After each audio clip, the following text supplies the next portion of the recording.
तो hello and welcome everybody. मैं Piyush Patel profit from it की ओर से दोस्तों आप सबका जनवरी बैच के इस सेशन में स्वागत करता हूं, जहां पे हम लोग ये जानने का प्रयास कर रहे हैं कि दोस्तों डिमांड किधर है। दोस्तों डिमांड वेल्थ क्रिएशन के हमारे रास्ते पे सबसे ज्यादा जरूरी चीजें हैं।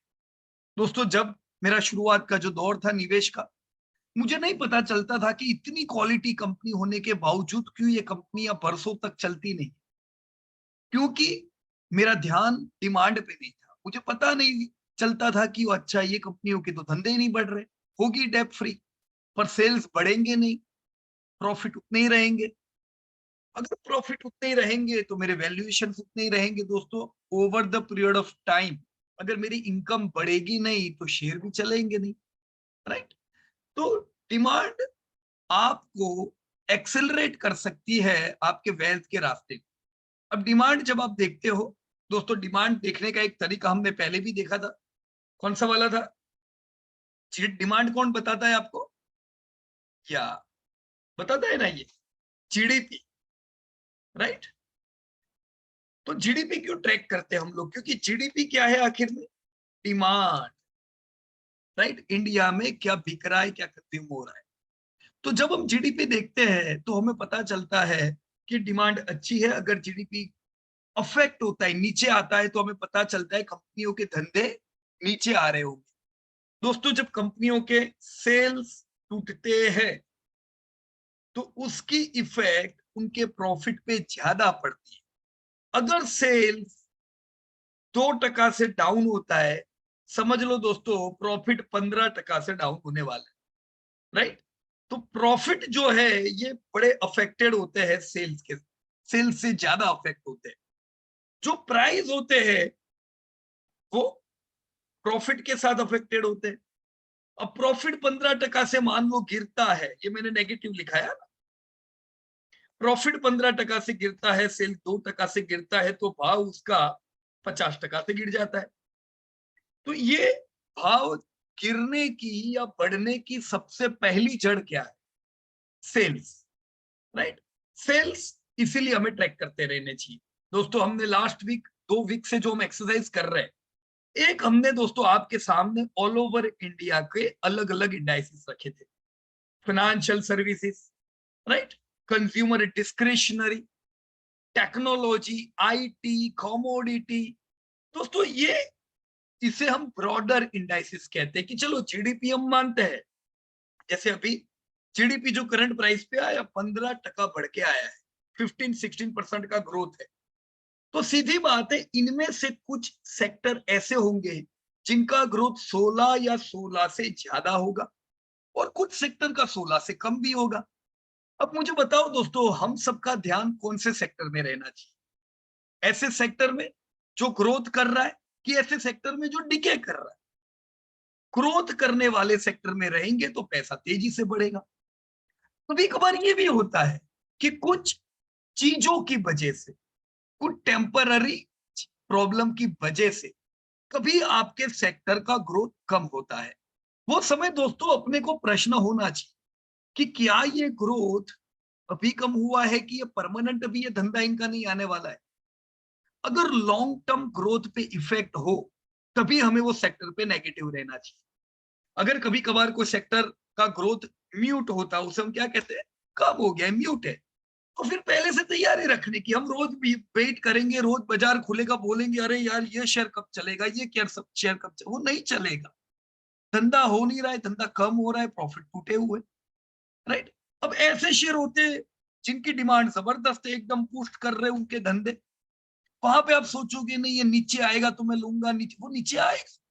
क्यों? क्योंकि अभी धंधे बढ़िया है, राइट। तो कौन से सेक्टर से, कौन सी कंपनी से क्या उम्मीद करें, ये अगर हमें पता चला तो दोस्तों हम प्लानिंग, हम स्ट्रेटेजी अच्छी कर सकते हैं, राइट। टीके वाले सेक्टर, टीके वाली कंपनियों से क्या उम्मीद करें, म्यूट से क्या उम्मीद करें, और बूस्ट वाले सेक्टर से हम क्या उम्मीद करें? लोगों को ये पता नहीं रहता है तो उनका कंफ्यूजन में पूरा इन्वेस्टमेंट सिनेरियो चलता रहता है। मेरे को पता ही नहीं है मेरे सेक्टर में क्या हो रहा है, राइट। तो इसीलिए मैंने ये सेक्टर का बाइफरकेशन आपको दिया हुआ है, कौन से सेक्टर का कितना कंट्रीब्यूशन है। देखो फाइनेंशियल सर्विस का 24%, ना कंज्यूमर डिस्क्रिशनरी का 15%। तो इसकी बाजार पे इफेक्ट हो, कहीं पे भी आप फाइनेंशियल सर्विस पे जैसे क्लिक करते हो, राइट। अगर हम लोग यहाँ पे उनके सेल्स डेटा डालेंगे कंट्रीब्यूटिंग कंपनीज के, बराबर, फाइनेंशियल सेक्टर में होगी इतनी कंपनियां, कितनी है 137, और ये 137 में से अगेन 20% ही कंपनी 80% सेक्टर को कंट्रीब्यूट करती है। तो मेरे को फाइनेंस क्या कर रहा है वो जानने के लिए सब कंपनी का धंधा देखने की जरूरत नहीं।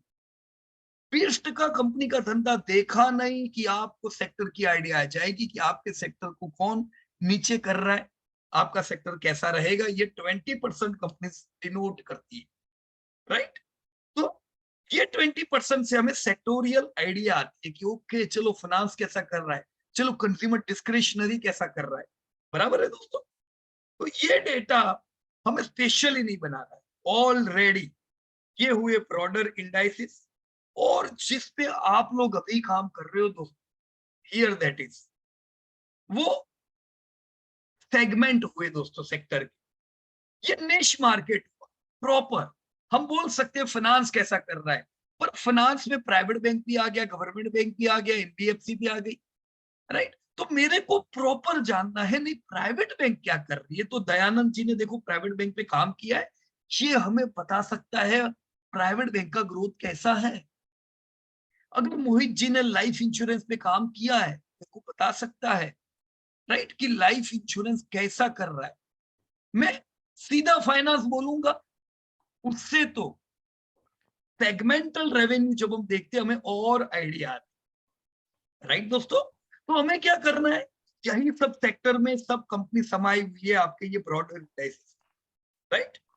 सीधे सीधा यहीं से कॉपी पेस्ट अगर हम इन सब में करेंगे तो भी हमें ये ब्रॉडर इंडाइसिस की आइडिया आ जाएगी, राइट। ये नेक्स्ट के लिए मैं रखता हूं, अभी हम इस पे काम नहीं कर रहे। अभी हमको डायरेक्ट सेगमेंटल रेवेन्यू जानना है दोस्तों, सीधी बात है। जब भी हम कोई भी सेक्टर देखें, कभी भी सेक्टर देखो, आप कंट्री देखो, राइट, आप सेगमेंटल सेक्टर देखो, हर एक में दोस्तों अलग अलग प्रकार के ग्रोथ होते हैं। एक हुआ, कौन सा हुआ, लॉन्ग टर्म ग्रोथ। मेरे को पता रहना चाहिए मेरी ये सेक्टर है या मेरी ये कंपनी है, उसका लॉन्ग टर्म ग्रोथ कैसा है। क्या मुझे आने वाले 10 साल में, 15 साल में ये मुझे 12-15% का ग्रोथ देगा दोस्तों। 15% का ग्रोथ मुझे मिलता है तो समझ लो दोस्तों आपकी कंपनियों में पैसा बनने की प्रोबेबिलिटी बड़ी हाई हो जाएगी, ऑलराइट।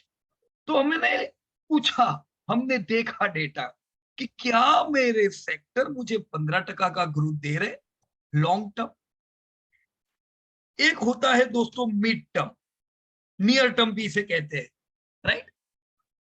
आने वाले 4-5 साल क्या बहुत चैलेंजिंग, आने वाले नियर टर्म ईयर में क्या मुझे अच्छा ग्रोथ मिलेगा। मेरे को तो 15% ग्रोथ चाहिए दोस्तों। आप अपने पोर्टफोलियो को कितना परसेंटेज से बढ़ाना चाहते हैं, जो कंपनी या जो सेक्टर आपके पोर्टफोलियो में होंगे उनके ग्रोथ पे डिपेंड है आपका पोर्टफोलियो कितना बढ़ेगा, राइट।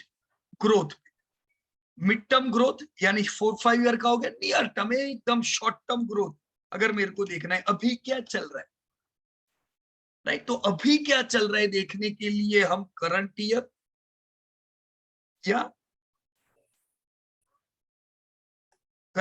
या क्या देख सकते हैं, अभी क्वार्टरली, राइट। नियर टर्म में बिल्कुल हम अभी ये साल के 2022-23 के फरवरी महीने में, तो मार्च में तो अपने को 2023 के नतीजे पता चलेंगे मार्च खत्म होने के बाद। पर हमको अभी से पता रहेगा कि ये साल कैसा डिमांड में रहा है, वो कैसे पता चलेगा। अभी 9 महीने बीत चुके, 9 महीने के रिजल्ट आ गए, तो अगर मेरे को 9 महीने के नतीजे पता है, मेरे को डिमांड पता है कि कैसी है डिमांड, मेरे को साल खत्म होने की कोई जरूरत ही नहीं है। पूरे साल दरमियान डेटा आते रहते, राइट। तो हमारे पास जो सेक्टर वो ऐसा होना चाहिए जो ग्रोथ करे, राइट। ग्रोइंग सेक्टर में रहेंगे, पैसा बनेगा। तो ये जो एक्सरसाइज आप कर रहे हो ये उसका एक पार्ट है, बराबर है। जैसे धीमे धीमे हम आगे बढ़ेंगे हमारी आइडिया दोस्तों यहाँ पे और क्लियर होती जाएगी। ऑलराइट, मैंने यहाँ पे क्या किया है, जब आप लोगों का दोस्तों होमवर्क देखा, देखो अभी आप लोगों ने कितना इंडिया कवर किया है। I can see here 47% Bharat cover कर लिया आप लोगों ने दोस्तों, 47%, राइट। तो 270 लाख करोड़ के मार्केट कैप में से अभी जो आपने होमवर्क किया है वो 125 लाख करोड़ का है। तो चलो आधा भारत की स्थिति तो दोस्तों आपको पता चली। ग्रेट, गुड, बराबर है। अब ये डेटा से हम क्या कंक्लूजन पे आते हैं ये हम देखेंगे दोस्तों।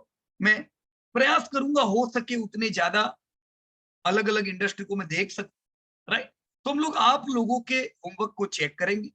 जहां पे पहले ऐसा था, मैंने अभी जस्ट मीटिंग चालू करने से पहले मैंने ये घुमा के मार्केट कैप वाइज हाईएस्ट कर दिया, ताकि कम से कम बड़े बड़े सेक्टर तो हमारे ध्यान में पहले आ जाए, राइट, जो ऑलरेडी इंडिया में कंट्रीब्यूटर है। अब देखो अगर 25 लाख करोड़ का मार्केट कैप आईटी का तो ये तो टोटल मार्केट कैप का 10% हुआ। तो ये इंपॉर्टेंट है ना। भारत का 10% मार्केट कैप आ गया अगर आप ये सेक्टर देख लेते हो तो। ऑलराइट, तो यहाँ पे ग्रोथ है कि नहीं है वो सब हमें पता रहे। प्राइवेट सेक्टर बैंक है, सॉरी, राइट। कंप्यूटर सॉफ्टवेयर यहाँ पे है, आईटी सेक्टर 21 लाख करोड़। तो प्राइवेट बैंक 25 लाख, ये 21 lakh, refinery 17 lakh, pharma 10 lakh crore, government bank 10 lakh crore. अब दोनों की शुरुआत कब हुई थी? गवर्नमेंट बैंक आजादी के समय से, प्राइवेट बैंक तो अभी 3 दशक पहले आई, पर देखो इनकी गाड़ी आगे निकल गई। तो हम ये एक एक करके देखते हैं ये क्या हुआ, कैसे हुआ। रेडी हो सब लोग? जब हम आपके सेक्टर पे बातचीत करेंगे, कभी भी किसी को कोई क्वेरी हो, मेरा रिक्वेस्ट है हैंड को रेस कीजिए अपने, राइट। आप हैंड रेस कीजिए, आपकी जो क्वेरी होगी उस पर हम लोग बातचीत कर लेंगे, राइट। और कम्युनिकेशन हम लोग चैट बॉक्स के द्वारा कर सकते हैं, चैट बॉक्स इज ओपन, बराबर दोस्तों। तो मैं सबसे पहले यहाँ पे जब मैंने Z2A किया हुआ है, so I will start from private sector bank, जिसपे दयानंद जी ने काम किया है। Late me check, Dayanand ji meeting में हो तो yes you can unmute yourself sir. Yes sir. या, सो वेलकम। एंड मैं आपका सेक्टर ओपन करता हूं। यहाँ पे मुझे इतनी जानकारी मिली सर आपके डेटा से कि प्राइवेट बैंक 25 लाख करोड़ का मार्केट कैप रखती है, यानी भारत के जो मार्केट कैप है उसका 10% हिस्सा प्राइवेट बैंक के पास है, राइट। आपने लिखा है फ्रंट रनर कंपनियां इसमें आईसीआईसी बैंक और एचडीएफसी बैंक। चलो देखते हैं इसका डेटा। मैंने ओपन किया, या सर कुछ हाईलाइट कह पाओगे आप, क्या रहा आपका अनुभव जब आपने पूरा डेटा देखा? इसमें जो है जो 20 साल से 10 साल या 20 साल में जो 20% से ग्रो कर रहे हैं, अगर मैं राइट। आज 1 लाख रुपए अगर डालता हूँ तो मैं 20 साल बाद उसको 38 लैक्स में कन्वर्ट कर सकता हूँ, अगर 20% रेट ऑफ इंटरेस्ट से अगर वो बढ़ रहा है तो। बराबर है। देखो इन्होंने पास्ट में ऐसा परफॉर्मेंस दिया है, ये सही बात, राइट, 25% का, पर हम इतनी उम्मीद नहीं रख सकते दयानंद जी। उसका एक हाँ कारण है कि जब प्राइवेट बैंक की शुरुआत की थी, प्राइवेट बैंक की शुरुआत हुई तब ये 0 पेनेट्रेटेड था, मतलब बिल्कुल प्राइवेट बैंक थी ही नहीं। तो बिल्कुल लो बेस से शुरुआत हुई, इनके 0 टर्नओवर होंगे। फिर हाँ धीमे धीमे ये लोग आगे बढ़े, तो एकदम छोटी सी शुरुआत से इन्होंने पहले शुरुआत की होगी मेगा सिटी में ब्रांचें डाली, फिर मेट्रो में गए, उसके बाद ये अर्बन में गए, फिर ये रूरल में गए। तो धीमे धीमे जब ग्रोथ कर रहे हैं हमने देखा ये 25% का ग्रोथ मिला है, और बढ़िया ग्रोथ मिला है। तो ये सेक्टर ने इतना बढ़िया ग्रोथ लॉन्ग टर्म में क्यों कहा दिया सर? क्योंकि ये सेक्टर था इमर्जिंग सेक्टर। क्या कहेंगे दयानंद जी से? इमर्जिंग था ये, वो टाइम पे इमर्जिंग था, ये इमर्ज हुआ था। लाइसेंस देना स्टार्ट किया था आरबीआई ने, बोले कि चलो प्राइवेट बैंक को हम बढ़ाते हैं, प्राइवेटाइजेशन। तो इमर्जिंग सेक्टर में हम हमेशा जबरदस्त ग्रोथ की उम्मीद रखेंगे। एक बार जब आपकी जो कंपनियां हो या बैंक, यहाँ पे बैंक है, पर मैं ओवरऑल कंपनी की बात करता हूं कि कोई भी कंपनी हो जो आज इमर्ज हो रही है। क्यों इमर्ज हो रही है? क्योंकि बिल्कुल पेनिट्रेटेड नहीं, अलग अलग डेवलप करेंगे, गांव गांव जाएंगे, ये लोग फैलेंगे, धंधा बढ़ेगा। एक बार पेनेट्रेट होने के बाद सर धंधा कैसे बढ़ता है? मान लो इन्होंने हर एक जगह पे ब्रांच खोल दी, फिर इनके धंधे बढ़ेंगे कैसे सर? या एनी आइडिया दयानंद जी? इनके कस्टमर बेस बहुत बढ़ जाएगा। राइट, कस्टमर बेस बढ़ता जाएगा हर एक जगह पे, बराबर ना? जहां पे ब्रांच डाली है शुरुआत में कम कस्टमर हुए, तो स्लोली स्लोली कस्टमर बेस में इंक्रीमेंट होता है। चलो ये बात भी सही है आपकी, कस्टमर बेस बढ़े, कस्टमर बेस भी इन्होंने पेनेट्रेट पूरा किया, राइट? मान लीजिए कि जो एफोर्डेबल कस्टमर होते हैं, जो बैंकिंग अफोर्ड कर सकते हैं, वो सारे कस्टमर, ज्यादातर कस्टमर अभी बन गए हैं। जैसे हम टेलीकॉम में देख रहे हैं ना कि हम्म, टेलीकॉम पूरा पेनेट्रेट हो गया है इंडिया में। मतलब अभी लोगों के पास एक मोबाइल नहीं, मतलब दो दो सिम है, ऐसा है, राइट? तो पेनेट्रेट होने के बाद धंधे कैसे बढ़ेंगे? एक कांस्टेंट लेवल पे बढ़ता है वो। ओके, से- कांस्टेंट, कांस्टेंट लेवल पे। ओके, हाँ, राइट। देखो क्या होता है, मेरे को लगता है किसी ने चैट बॉक्स में लिखा है अथरी टिके, यस सर, आपने लिखा है टेक्निकल इंप्रूवमेंट। बिल्कुल सही बात है। देखो ऐसी प्रोडक्ट अगर हो, नई नई प्रोडक्ट आती जाती है, नई नई इंप्रूवमेंट आ जाते हैं, सर्विसेज आती जाती है। जैसे एक उदाहरण लेते हैं, अगर हम सबके घर पे अभी टीवी आ गया है, कलर टीवी, है ना? कलर टीवी आ गया है, पर अभी कलर टीवी की जगह कौन ले रहा है? LED TV. तो अब धीमे धीमे एलईडी टीवी पेनिट्रेट होगा हर एक जगह पे। जब एक प्रोडक्ट जगह बनाती है तो उसमें टेक्निकल डेवलपमेंट किए जाते हैं और उसको इंप्रूव किया जाता है, लोग वो प्रोडक्ट लेते हैं। पहले नॉर्मल फोन थे, फिर स्मार्टफोन। हम पहले भी पेनिट्रेटेड थे, आज भी। अभी स्मार्टफोन में करीबन 80 करोड़ जितने लोगों के पास है, राइट? स्मार्टफोन इंडिया में 130 करोड़ कनेक्शन में 80 करोड़, धीमे धीमे स्मार्टफोन और बढ़ेंगे। बैंक में क्या होता है, ये लोग बैंकिंग में थे, फिर चलो लाइफ इंश्योरेंस में आए, फिर जनरल में आए ना, एएमसी में आए ना, प्रोडक्ट का बकेट बढ़ाते जा रहे हैं। मतलब एक ही घर से अलग अलग चीज के लिए पैसा अपनी बैंक में आ रहा है। उसके अलावा देखो सबसे इंपॉर्टेंट चीज है जो इंडिया में काम करती है, ध्यान देना सब लोग, इंडिया, राइट? इंडिया हमारा, जस्ट अभी अगर हम कुछ समय पहले देखें, जस्ट ज्यादा नहीं, 5 एक साल पहले, हमारा पर हेड इनकम 1 लाख रुपीज था। इंडिया का एवरेज इनकम 1 लाख रुपया था। तो जब 1 लाख रुपया था तो एवरेज जो लोग लोन लेते थे होम लोन, उसकी जो टिकट साइज हुआ करती थी वो 17 से 20 लाख की थी। और वो कौन लेते थे? एवरेज एज भी अगर हम उस समय की देखें तो 42 43 की एज वाले लोग ज्यादा लेते थे। अभी आज अगर हम देखें तो ये 1 लाख रुपए की इनकम 2 लाख हो गई हमारी। तो इससे क्या फर्क पड़ेगा? कोई फर्क पड़ेगा सर इनकम डबल होने से? या हमारी कैपेबिलिटी बढ़ जाती है। तो जो पहले लोग 22 लाख की एवरेज टिकट साइज लेते थे, अभी एवरेज टिकट साइज 35 लाख हो गई है होम लोन में। पहले 42 की एज पे लोग लोन लेते थे, आज 32 की एज पे लेने लगे, राइट? अब हुआ क्या, इनकम बढ़ी तो कैपेसिटी बढ़ी। तो इंडिया के पास ये खजाना है, इंडिया ग्रोइंग है, राइट? इंडिया यंग है। तो क्या होता है, आने वाले समय में जैसे जैसे इनकम बढ़ती जाती है, भले ये पेनेट्रेट हो गए, पर लोगों की कैपेसिटी बढ़ने से कंपनियों के धंधे बढ़ते हैं, राइट?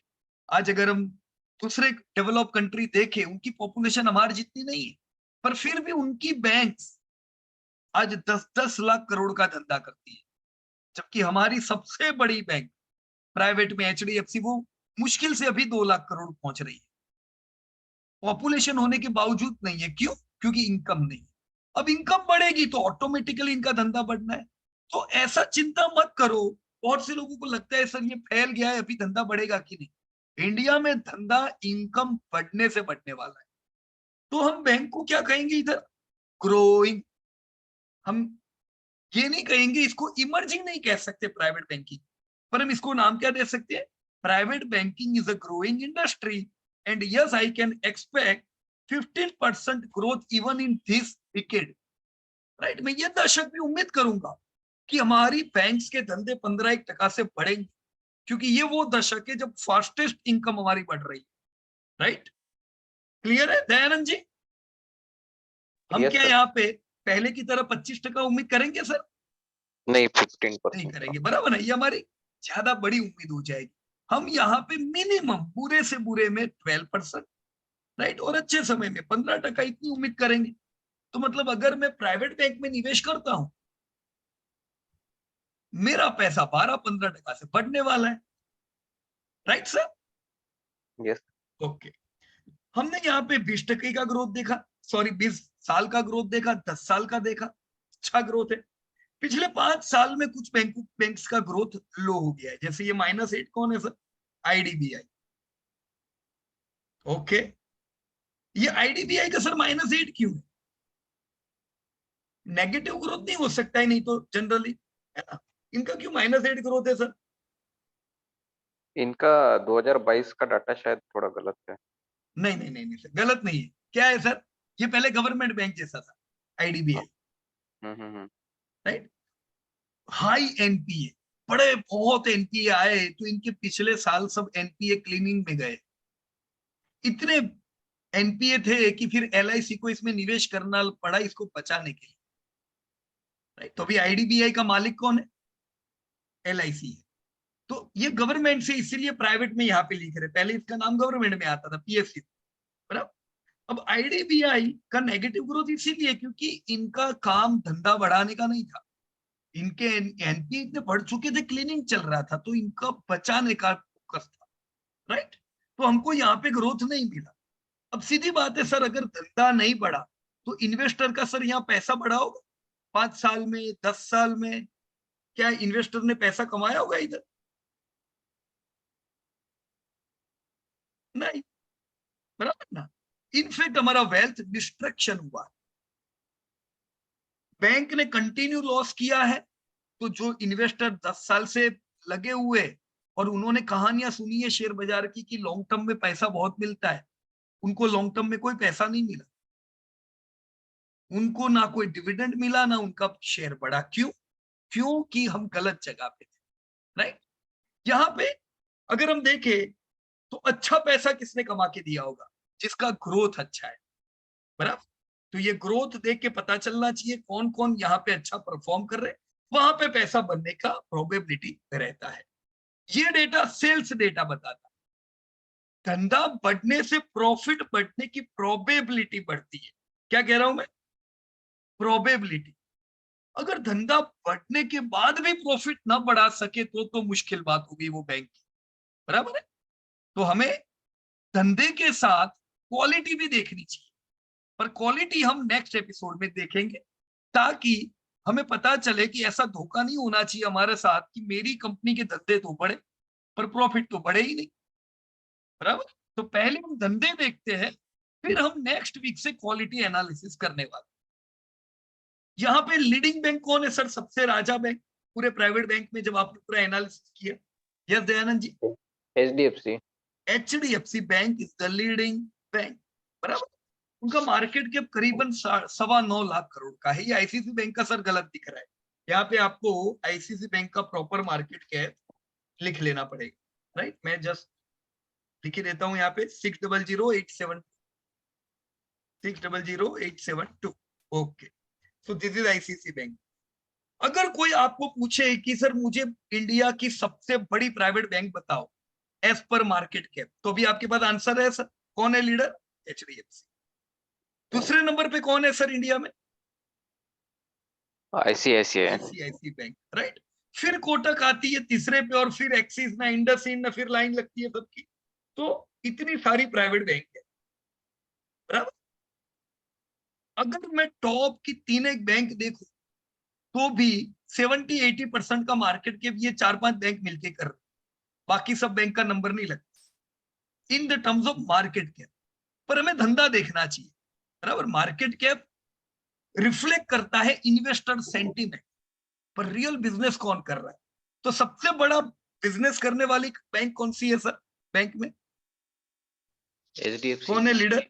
एचडीएफसी बैंक है ना। अब मैं यहाँ पे आपको बता दूं सर कि एचडीएफसी बैंक का जो यहाँ पे 1,35,000 करोड़ का जो टर्नओवर लिखा है, ये प्रॉपर एचडीएफसी बैंक का है, राइट। इसमें लाइफ इंश्योरेंस, ना जनरल इंश्योरेंस, ना एएमसी, ना वो सबके धंधे नहीं आते, बराबर है। वो सबके धंधे आते हैं एक दूसरी कंपनी का, आपने नाम सुना होगा, एचडीएफसी, सुना ना सर नाम, हाउसिंग डेवलपमेंट फाइनेंस कंपनी। तो एचडीएफसी वो सबकी होल्डिंग कंपनी है। बैंक भी एचडीएफसी में आएगी, लाइफ इंश्योरेंस भी एचडीएफसी में, जनरल एचडीएफसी में, एएमसी एचडीएफसी में। तो जो अलग अलग बिजनेसेस है, ये सब किसके अंडर में है, एचडीएफसी के कि एचडीएफसी बैंक के? एचडीएफसी। एचडीएफसी के। तो अभी आपको पता रहना चाहिए सर कि जब आप एचडीएफसी के रिजल्ट देखोगे, सेल्स देखोगे, तो वो सेल्स में रियल चित्र नहीं मिलेगा। आप ये नहीं कह सकते ये सब धंधा एचडीएफसी का है, ये सबका मिलके धंधा उसमें ऐड हो, राइट सर।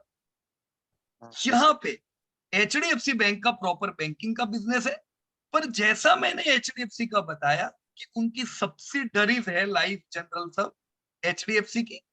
ये जो आप आईसीआईसी बैंक का जो धंधा देख रहे हो ना, इसमें सब आ गया, लाइफ, जनरल, एएमसी। ये स्टैंड अलोन बैंकिंग का धंधा नहीं है सर, यहाँ ये किसका धंधा है, कंबाइंड कंसोलिडेटेड बिजनेस जिसको हम कहते हैं, राइट सर। तो कोई डाउट नहीं है, HDFC bank is the largest bank, ICICI yes it's the second largest. फिर सर तीसरे नंबर पे कौन है धंधे में? कोटक। नहीं सर, देखो और कोई है, एक्सिस है। या टर्नओवर वाइज एक्सिस नंबर 3 है, पर उसको मार्केट कैप क्यों नहीं मिल रहा सर? उसका धंधा करीबन 70,000 करोड़ का, और उसको मार्केट कैप 2.5 लाख करोड़ मिल रहा है। कोटक जिसका आधा धंधा है सर एक्सिस से, पर उसको मार्केट कैप ज्यादा मिल रहा है, हाउ इट इज पॉसिबल, ऐसा क्यों? कोई आइडिया सर? प्रॉफिट ज्यादा है उनका। बिल्कुल कोटक। सही बात है सर, राइट। प्रोबेबिलिटी होती है कि वो कंपनी जिसको मार्केट कैप ज्यादा मिल रहा है, मतलब इन्वेस्टर के सेंटीमेंट इधर ज्यादा पॉजिटिव है कोटक पे, राइट। तो कारण है कोटक के एनपीए लोवेस्ट है, एक्सिस के एनपीए हाई है। हिस्टोरिकल एक्सिस के एनपीए कोटक से ज्यादा ही रहते, तो ये अच्छी बात नहीं। कोटक कम धंधे में ज्यादा प्रॉफिट करती है, एक्सिस ज्यादा धंधे में कम प्रॉफिट करती है, राइट। तो इन्वेस्टर को पता है कि मैं पिछले 10 साल में एक्सिस में क्या कमाया, कोटक में क्या कमाया। तो इन्वेस्टर कभी पास्ट भूलते नहीं है, और फ्यूचर में वो उम्मीद करते हैं, राइट, कि चलो मुझे यहाँ पे अच्छा रहेगा। दूसरा, कोटक जो है उनकी फ्रेंचाइजीज काफी है, मतलब वो लाइफ में भी बहुत अच्छा कर रहे, जनरल में भी अच्छा कर रहे, एएमसीज ना अलग अलग इनके बिजनेसेस है सर। एक्सिस का उतना नहीं जैसा कोटक काम कर रहा है अलग अलग बिजनेसेस में, राइट और रॉन्ग सर? Yes sir. तो इससे क्या होता है, कल कोटक के बच्चे बड़े होंगे, लाइफ एक बड़ी कंपनी बन जाएगी, एएमसी बड़ी कंपनी बनेगी। हम एक्सिस में उतनी उम्मीद नहीं कर सकते कोटक से, इसीलिए इन्वेस्टर यहाँ पे सर ज्यादा वेटेज दे रहे कोटक। Clear sir? तो ऐसे डेटा देखने का सर, नेगेटिव पॉइंट देखने का, क्यों ऐसा है भाई, धंधा इतना तुम कर रहे हो, तुमको क्यों मार्केट कैप नहीं दे रहे लोग, ये सब प्रश्न होने चाहिए, बराबर ना। जैसे इंडसइंड बैंक, आपकी आईडीबीआई बैंक, 18,000 करोड़ का धंधा, 53,000 करोड़ का मार्केट कैप, राइट। अब इनका धंधा वैसे देखा जाए तो कोटक का खाली डबल ही है, पर मार्केट कैप कितना, 6 गुना। तो ह्यूज डिफरेंस इन फंडामेंटल्स, ये हमें क्वालिटी एनालिसिस करने पे पता चलेंगे। But considering your data I can say sir कि yes, HDFC is among the leading company, is among the fastest growing, growth भी इनका बहुत अच्छा है, राइट। तो ग्रोथ है, लीडर है, इसका धंधा सबसे ज्यादा है, मार्केट कैप भी ज्यादा मिल रहा है।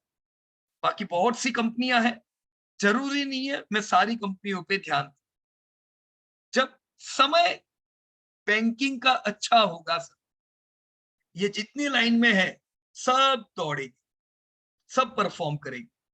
हमें देखना है पूरे समय पे कौन साथ देता है।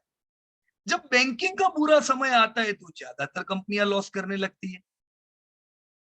अगर मेरे पास ऐसी कंपनियां होगी जो बुरे समय में लॉसेस करेगी, तो मैं सर रिटायर नहीं हो सकता, क्योंकि मैं शेयर बाजार में इसलिए पैसे लगा रहा हूं कि कल शांति से मैं एंजॉय करूं, वैकेशन मनाऊं।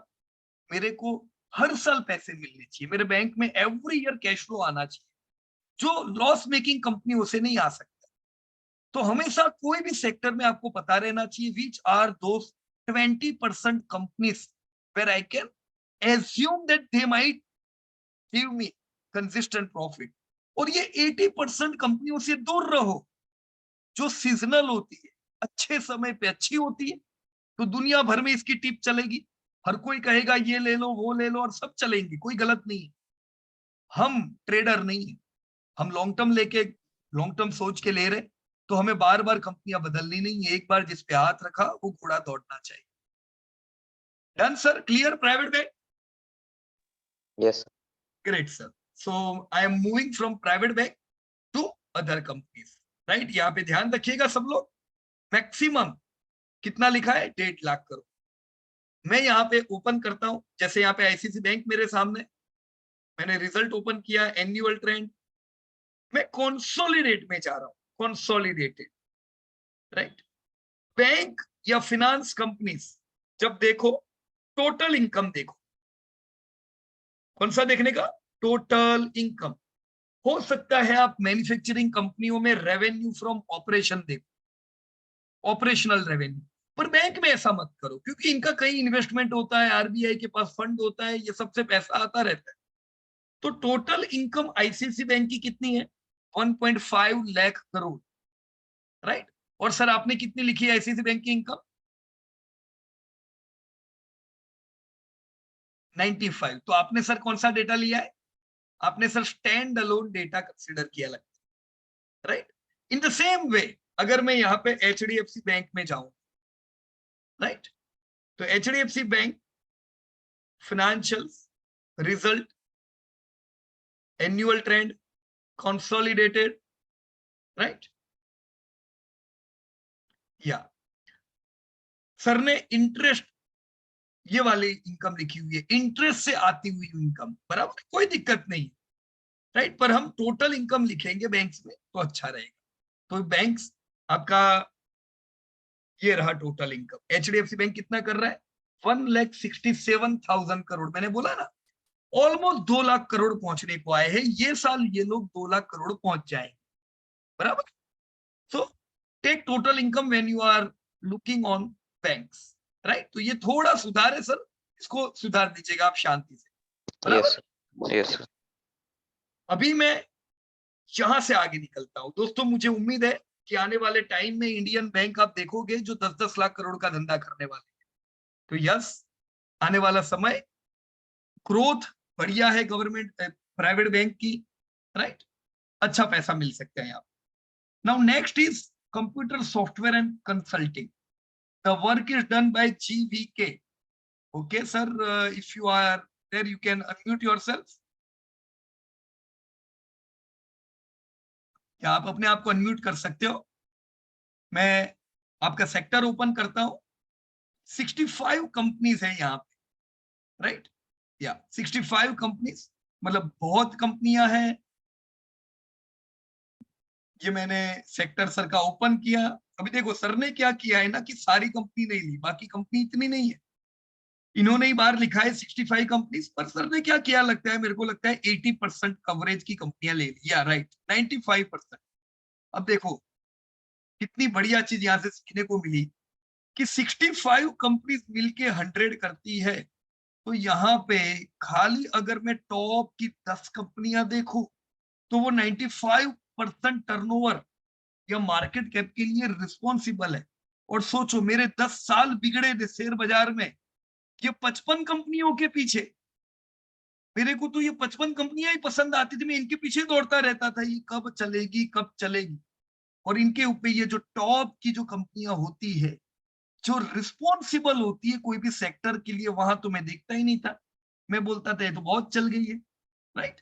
तो यही हाल बाजार में होता है। ज्यादातर लोग ये सब कंपनियां नहीं देखते। Here you can see your top companies. यहाँ पे इंफोसिस का अगेन मार्केट कैप गलत बता रहा है, दो कंपनियों के गलत है, इंफोसिस और विप्रो के। तो मैं रिक्वेस्ट करूंगा सर से, आप ये दोनों के मार्केट कैप चेंज कर दीजिएगा, राइट। गोइंग टू टर्नओवर, यहाँ पे मैं अगर टर्नओवर पे आता हूं 2022, you can C TCS is the leader, 1,90,000 crore का टर्नओवर दोस्तों। ये लोग इस बार 2 लाख करोड़ पार करे जाएंगे, बराबर। तो बहुत ही बड़ी गैप, इन्फी और टीसीएस में बड़ी गैप है, जैसी हमने एचडीएफसी और आईसीआईसी में देखी, उससे भी ज्यादा गैप। तो यहाँ पे अगर टीसीएस को टच कर, ऐसे कोई चांसेस नहीं। हम कह सकते हैं क्लियर लीडर है टीसीएस। क्लियर लीडर अगर प्राइवेट बैंकिंग में एचडीएफसी है, तो आईटी में, सॉफ्टवेयर में टीसीएस है, राइट। फिर आता है इंफोसिस, इनको हम आप बैंकिंग का आईसीआईसी कह सकते हो, जैसे वो दूसरे नंबर पे, इंफोसिस दूसरे नंबर पे, Infy is also doing good. और थर्ड पे कौन आ रहे, आपकी एचसीएल, फिर विप्रो, फिर एलटीआईएम, ना टेक महिंद्रा, ना फिर लाइन लग जाएगी अलग अलग कंपनियों की, बराबर। तो टॉप की कंपनियों को ध्यान में रखो सबसे पहले। ये लोग अगर इनका धंधा गिरेगा तो आईटी का गिरेगा, इनका चलेगा तो हम कहेंगे आईटी दौड़ रहा है। You can C their growth last 20 years के, सबके ग्रोथ नहीं है, जितने कहे सर ने लिखे, बहुत अच्छा किया sir, 25% growth. You can see similar to bank, क्योंकि बैंक भी इमर्जिंग सेक्टर था, ये भी इमर्जिंग सेक्टर था, इसकी भी शुरुआत 3 दशक पहले हुई, राइट। तो ग्रोथ जबरदस्त। अभी हम इसे इमर्जिंग नहीं कहेंगे, ग्रोइंग कहेंगे। यस, मैं यहाँ पैसा लगाऊंगा, मैं 15% ग्रोथ की उम्मीद रखता हूं, तो राइट 15% मिलना चाहिए हमको यहाँ पे ग्रोथ। अब लास्ट 10 ईयर का देख सकते हो, 14% से बढ़ा है ग्रोथ। 5 ईयर का देख सकते हो, 11% का ग्रोथ है। पिछले 5 साल वर्ल्ड इकोनॉमी म्यूटेड थी दोस्तों, पूरी दुनिया म्यूटेड है, उसकी इफेक्ट आपको यहाँ पे भी दिख रही है, राइट। क्योंकि आईटी कंपनीज किस पे डिपेंड होती है, वर्ल्ड पे। ये साल भी इनका ग्रोथ बहुत अच्छा है, राइट। तो या this is a focus sector, ध्यान देना चाहिए कंसल्टिंग पे। और उस पे कंपनी कौन सी हमारे पास, टीसीएस, इन्फी जैसी लीडिंग कंपनियों पे दोस्तों ध्यान, बराबर है। मैं नहीं कह रहा हूं इनको बाय करो, पर आपको टीसीएस, इन्फी, एचसीएल क्या कर रहे हैं, धंधे बढ़ रहे कि घट रहे, वो देखा तो बाकी कंपनियों के क्या हाल होंगे पता चल जाएगा, राइट। क्या बाय करना है क्या नहीं करना है, वो हम नेक्स्ट वीक से देखेंगे, क्वालिटी की जब बात करेंगे, राइट। पर आपके रडार में कंपनी आ जानी चाहिए कि मेरे को आईटी में ये कंपनी देखनी है, कंप्यूटर सॉफ्टवेयर, राइट। तो यहां से भी मैं निकल गया बाहर, and I am moving towards refinery, जिसपे काम अगेन दयानंद जी ने किया हुआ है। तो I will request him to unmute again. 11 कंपनियां, बड़ा मार्केट कैप 17-18 लाख करोड़ का। अब मैं इसको ओपन करता हूं, ध्यान से सुनिएगा दोस्तों, ध्यान रखिएगा यहाँ पे ये सेक्टर पे। एज पर Dayanand ji, there are 11 companies, but only 2 companies are responsible for 92% market cap, right sir? Yes sir. उसमें भी इन रियल सेंस सर सबसे बड़ा मार्केट कैप किसका है, रिलायंस। रिलायंस, 15 लाख करोड़ का। दूसरे नंबर आईओसी का आता है 1 लाख करोड़, राइट, 1,12,000। सर आप जानते हो एक जमाने में आईओसी निफ्टी 50 की सबसे बड़ी कंपनी थी सर, मतलब इंडिया की सबसे बड़ी कंपनी कौन, तो वो आईओसी थी। पर अभी आईओसी का नंबर टॉप 50 में भी नहीं लगता है, ऐसा कैसे हो गया, राइट। वो हम देखते हैं अभी, ऐसा हमारे साथ नहीं होना चाहिए कि हम कोई ऐसा लीडर पकड़े जो कल लीडर ही ना रहे। हमारे पास ऐसी कंपनी रहनी चाहिए जिनके स्तर बढ़ते रहे, यहाँ पे ऐसा नहीं। तो क्या होगा आईओसी में, क्यों इनको इतना कम मार्केट कैप मिल रहा है, क्यों बीपीसीएल को खाली 72,000 करोड़ का मार्केट कैप मिल रहा है, जबकि आप सब लोग, भारत में 6 करोड़ लोग रोज पेट्रोल पंप की लाइन में होते हैं, एवरीडे, एवरीडे। तो इनके पास कस्टमर ढूंढने नहीं जाना है, एडवर्टाइज तो करनी ही नहीं है, लोग सामने से पेट्रोल पे जाएंगे, फिर भी इनको मार्केट कैप नहीं मिल रहे हैं। एक जमाने में बीपीसीएल निफ्टी 50 में टॉप पे आती थी, एचपीसीएल अब भी जस्ट कुछ समय पहले निफ्टी 50 में से आउट हो गई। तो ऐसा क्यों? Let us check their turnover. Dayanand ji, ये टर्नओवर दोनों का एक क्यों है सर? सही लिखा है आपने कि कुछ एरर है सर? नहीं, हाँ, देखना पड़ेगा इसको। नहीं आपने बिल्कुल सही लिखा है सर। राइट, यू आर नहीं, इनका एब्सोल्युटली करेक्ट। प्रॉफिट ज्यादा है, रिलायंस का प्रॉफिट ज्यादा है। पर दोनों सर एक ही धंधे में है, तो दोनों का प्रॉफिट तो एक जैसा होना चाहिए। अगर धंधा सब सिमिलर कर रहे हैं, बराबर ना?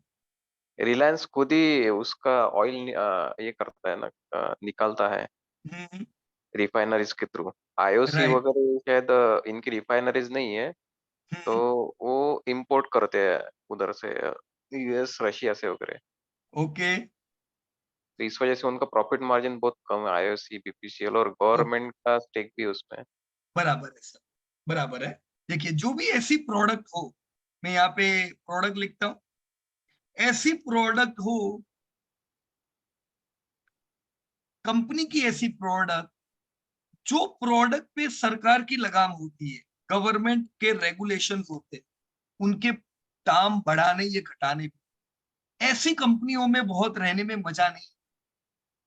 क्योंकि गवर्नमेंट कंट्रोल करती है प्राइसिंग, राइट? तो वो जरूरी नहीं है कंपनी की प्रॉफिटेबिलिटी देखे। इलेक्शन के समय क्या हो सकता है सर? पब्लिक की प्रॉफिटेबिलिटी भी देखेंगे कि नहीं नहीं भाई, बहुत दाम बढ़ा दिए तो लोग वोट ही नहीं देंगे, राइट? तो ऐसे कई सेक्टर है जिसमें गवर्नमेंट कंट्रोल करता है भाव, और ऐसे सेक्टर कभी अच्छे नहीं होते। क्योंकि जब गवर्नमेंट कंट्रोल करता है दाम को, तो उसके कारण होता क्या है कि प्रॉफिटेबिलिटी कंसिस्टेंट नहीं रहती। तो जो निवेशक होते हैं ऐसी कंपनियों में, उनको पता रहता है फास्ट देख कि भी धंधा भले हो रहा है, पर प्रॉफिट अपनी जेब में आए जरूरी नहीं है। जब हम कंपनी में निवेश करते हैं तो हम कंपनी के पार्टनर बनते हैं। अब मैं ऐसी कंपनी का पार्टनर बना जिसकी लगाम किसी और के हाथ में, धंधा बढ़ेगा पर प्रॉफिट नहीं बढ़ेंगे तो काम का नहीं रहेगा, राइट? तो एक कारण हुआ गवर्नमेंट पॉलिसी, कि गवर्नमेंट के हाथ में पॉलिसी होने के कारण हो सकता है कंपनी की प्रॉफिटेबिलिटी ना भी बढ़े, बराबर? It depends on government to government. पहले पता होगा आप सबको कि ह्यूज सब्सिडीज हुआ करती थी, और इसीलिए क्रूड के दाम बढ़ने पे अपने देश पे बहुत भारी नुकसान हो जाता था। और क्रूड के दामों पे देश की इकोनॉमी टिकी होती थी। अगर क्रूड बहुत ज्यादा बढ़े तो सरकारें रोड भी नहीं बना सकती, सरकारें हेल्थ केयर पे भी नहीं निवेश कर सकती। अभी रिसेंटली हमने देखा कि कुछ कंट्री थे जो अभी भी पेट्रोल पे सब्सिडी दे रहे थे, उनका क्या हाल। अभी अगर हम हमारा कंट्री देखें दोस्तों, बिल्कुल सब्सिडाइज नहीं। तो हम बहुत ही अच्छी पोजीशन पे है, इसीलिए हमारी जेब पे उसका फर्क पड़ता है, हमें ज्यादा पैसा खर्चना पड़ता है, पर इसीलिए इतने बुरे समय से हम लोग निकल गए, राइट? यहाँ पे आपको एक तो प्रोडक्ट देखी आपने, इसकी वजह से प्रॉफिट नहीं बढ़ते। दूसरा, ये जो प्रोडक्ट है, ये जो इंडस्ट्री है, इसे हम ग्रोइंग नहीं कह सकते। धंधे बिल्कुल इनके बढ़ते जा रहे हैं, राइट? सेल्स इनके ग्रोइंग है, पर प्रॉफिटेबिलिटी बिल्कुल वॉलेटाइल। अब यहाँ पे आप रिलायंस देखो, कुछ साल पहले जस्ट 2002 45,000 करोड़ का टर्नओवर, और आईओसी का 1 लाख करोड़ का टर्न, राइट? आज आप देखो तो रिलायंस का 7 लाख करोड़ का टर्नओवर, आईओसी का भी 7 लाख करोड़ का टर्नओवर। तो ये तो ह्यूज गैप थी। फिर ये गैप फिल कैसे होगी? मैंने अभी बताया, इतनी बड़ी गैप फिल नहीं होती। टीसीएस इन्फी के बीच में है, एचडीएफसी आईसीसी के बीच में है, ऐसी गैप फिल नहीं हो सकती, पर यहाँ पे फिल हुई। क्यों? क्योंकि ये जो है, ये प्राइवेट प्लेयर है, और ये जो है, ये गवर्नमेंट प्लेयर है। रिलायंस ने क्या किया दोस्तों, उन्होंने देखा कि ये जो सेक्टर है ना रिफाइनरी वाला, उसमें ये अपने को नीचे खींचता है। क्योंकि जब हम लोग दाम बढ़ा नहीं सकते, हम लोग दाम बढ़ाएंगे, घटाएंगे, तो हमें नुकसान होगा। आईयूसी, एचपीसीएल, बीपीसीएल दाम घटाएगी तो उनको चलेगा, उनके पीछे सरकार बैठी है। हमारा क्या हो? इन लोगों ने दूसरे सेक्टर पे ध्यान दिया। और पिछले कुछ सालों में दोस्तों, लास्ट दशक रिलायंस के लिए जबरदस्त रहा, क्योंकि ये जो आज आप टर्नओवर देख रहे हो 7 लाख करोड़ का, उसमें कंट्रीब्यूशन उनके रिटेल का है। आप सबके शहर में क्या रिलायंस रिटेल आ चुका है? रिलायंस फुटवेयर ना रिलायंस डिजिटल है, सब आपके शहर में क्या? दयानंद जी, आप कौन से शहर से? वर्धा। वर्धा, महाराष्ट्र है, यस राइट? सर। तो आपके वहां पे रिलायंस रिटेल आ गया सर? हाँ yes sir, Reliance digital, footwear, right. Trend. ये लोगों ने क्या किया सर, इन्होंने देखा कि रिटेल इंडिया में इमर्जिंग सेक्टर, इमर्जिंग यानी यहाँ पे धंधा करेंगे तो धंधा बढ़ता जाएगा। जो इन्होंने बहुत ज्यादा टाइम नहीं हुआ सर, दशक पहले इन्होंने रिटेल की शुरुआत, एक छोटा सा धंधा चालू किया, और आज ये रिटेल, ये 7,21,000 में कितना कंट्रीब्यूशन रिटेल का है पता है सर? अराउंड 2 लाख करोड़ के आसपास। एब्सोल्युटली राइट सर, बिल्कुल सही बताया आप। 2 लाख करोड़। अभी हमने एचडीएफसी बैंक देखी, जो 3 दशक से है सर, अभी 2 लाख करोड़ ये साल पहुंचे, है ना? टीसीएस ये साल पहुंचे, और रिलायंस रिटेल जिसकी अभी शुरुआत हुई, ये लोग 2 लाख करोड़ पार कर।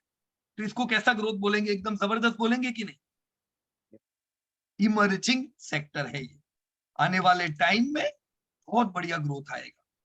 तो एक इन्वेस्टर को पता है कि ये 7 लाख करोड़ में जो 2 लाख रिटेल है ना, इस पे मस्त प्रॉफिट आएंगे, और ये बढ़ता जाएगा, भले ऑयल नीचे खींचे पर हमें रिटेल ऊपर की ओर खींचेगा। वैसे ही इन्होंने और एक धंधा शुरू किया सर, डिजिटल, है ना? डिजिटल में क्या है सर? जियो, इलेक्ट्रॉनिक। हाँ जी। जियो, है ना? अब सर ये कब शुरू हुआ? 5 साल हुए खाली, जस्ट 5 इयर्स। इनका एक्सपांशन देखो आप, इन्होंने सर 1 लाख करोड़ का टर्नओवर पार कर दिया। अमेजिंग, एकदम जबरदस्त, राइट? भारतीय एयरटेल जब से टेलीकॉम शुरू हुआ तब से है, और वो भी 1 लाख करोड़ पे है, और रिलायंस 5 साल में लाख। हमें समझ में आता है कि Reliance is an highly aggressive company, ये जिसमें जाएंगे ये नंबर 1 रहेंगे। तो इसीलिए सर इनको मार्केट कैप ऑयल का नहीं मिल रहा है, किसका मिल रहा है समझ में आया सर? Yes sir. या इमर्जिंग सेक्टर का मिल रहा है। ऑयल इनफैक्ट इनको नीचे खींचता है, इनको ऑयल का मार्केट कैप इतना ही मिलना चाहिए जितना आईओसी को मिल रहा है, लेकिन ये मार्केट कैप मिल रहा है रिटेल और डिजिटल की वजह से। तो यस, ये एरर है जो हमें ध्यान रखनी है। आपको लगेगा क्या बात है, ये तो रिफाइनरी एंड मार्केटिंग तो बहुत बड़ा सेक्टर हुआ, एकदम काम का है। गलत बात। रिफाइनरीज एंड मार्केटिंग में रिलायंस है, इसीलिए ये सेक्टर का ग्रोथ दिख रहा है, और इसीलिए इसको मार्केट कैप मिल रहा है। एक रिलायंस डिलीट कर दो, कितना हो गया? छोटा सेक्टर हो गया, राइट? तो जब भी आप देखो, आप कभी बात कर रहे हो कि सर डिमांडिंग सेक्टर कौन से है, कभी भी आप लोगों को दोस्तों कोई नींद से जगाए रात, कुछ सर डिमांडिंग सेक्टर बताओ, हमारे मुंह पे होने चाहिए demanding sector, this this this this, पर रिफाइनरीज एंड मार्केटिंग का नाम नहीं आना चाहिए, भले ग्रोथ है, क्योंकि हम जानते हैं ये बढ़ रहा है खाली रिलायंस के अंदरूनी दूसरे बिजनेसेस की वजह से। ऑलराइट सर, क्लियर इतना? Yes sir. या ये सर पता कैसे चला कि 2 लाख करोड़ का टर्नओवर है रिटेल का, कहां से देखा आपने? कहीं तो भी पढ़ा था मैंने ये रिटेल के बारे में। ओके ओके सर, यहाँ पे जब आप लोग रिजल्ट देख रहे थे, तब आपने एक जगह देखी होगी, रिलायंस इंडस्ट्रीज। वैसे, सॉरी सॉरी,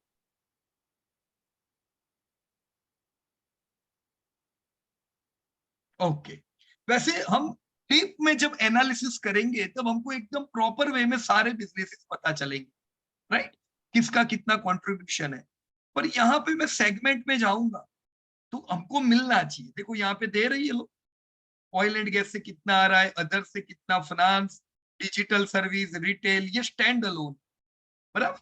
हम इसका प्रॉपर कंसोलिडेटेड में इनका एनालिसिस करेंगे कि एक्चुअल इनको कितना का टर्नओवर किधर से आता है, राइट? उसकी देर है, हम नेक्स्ट वीक इस पे काम करें, राइट? अभी के लिए मैं यहाँ से बाहर निकल जाता हूँ, ये मान के कि आप लोगों को ऐसी एरर पता चल जानी चाहिए कि फैक्टर नहीं बढ़ रहा है, ये केस में कंपनी बढ़ रही है, बराबर। तो मैं यहां से भी बाहर निकलता हूं and now I am moving towards this sector pharmaceutical which is done by GVK.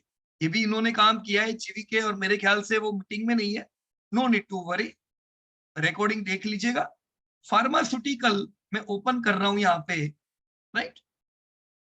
सब लोग ध्यान दो जरा यहाँ पे, everybody please focus. Pharmaceutical 10 lakh crore का मार्केट कैप।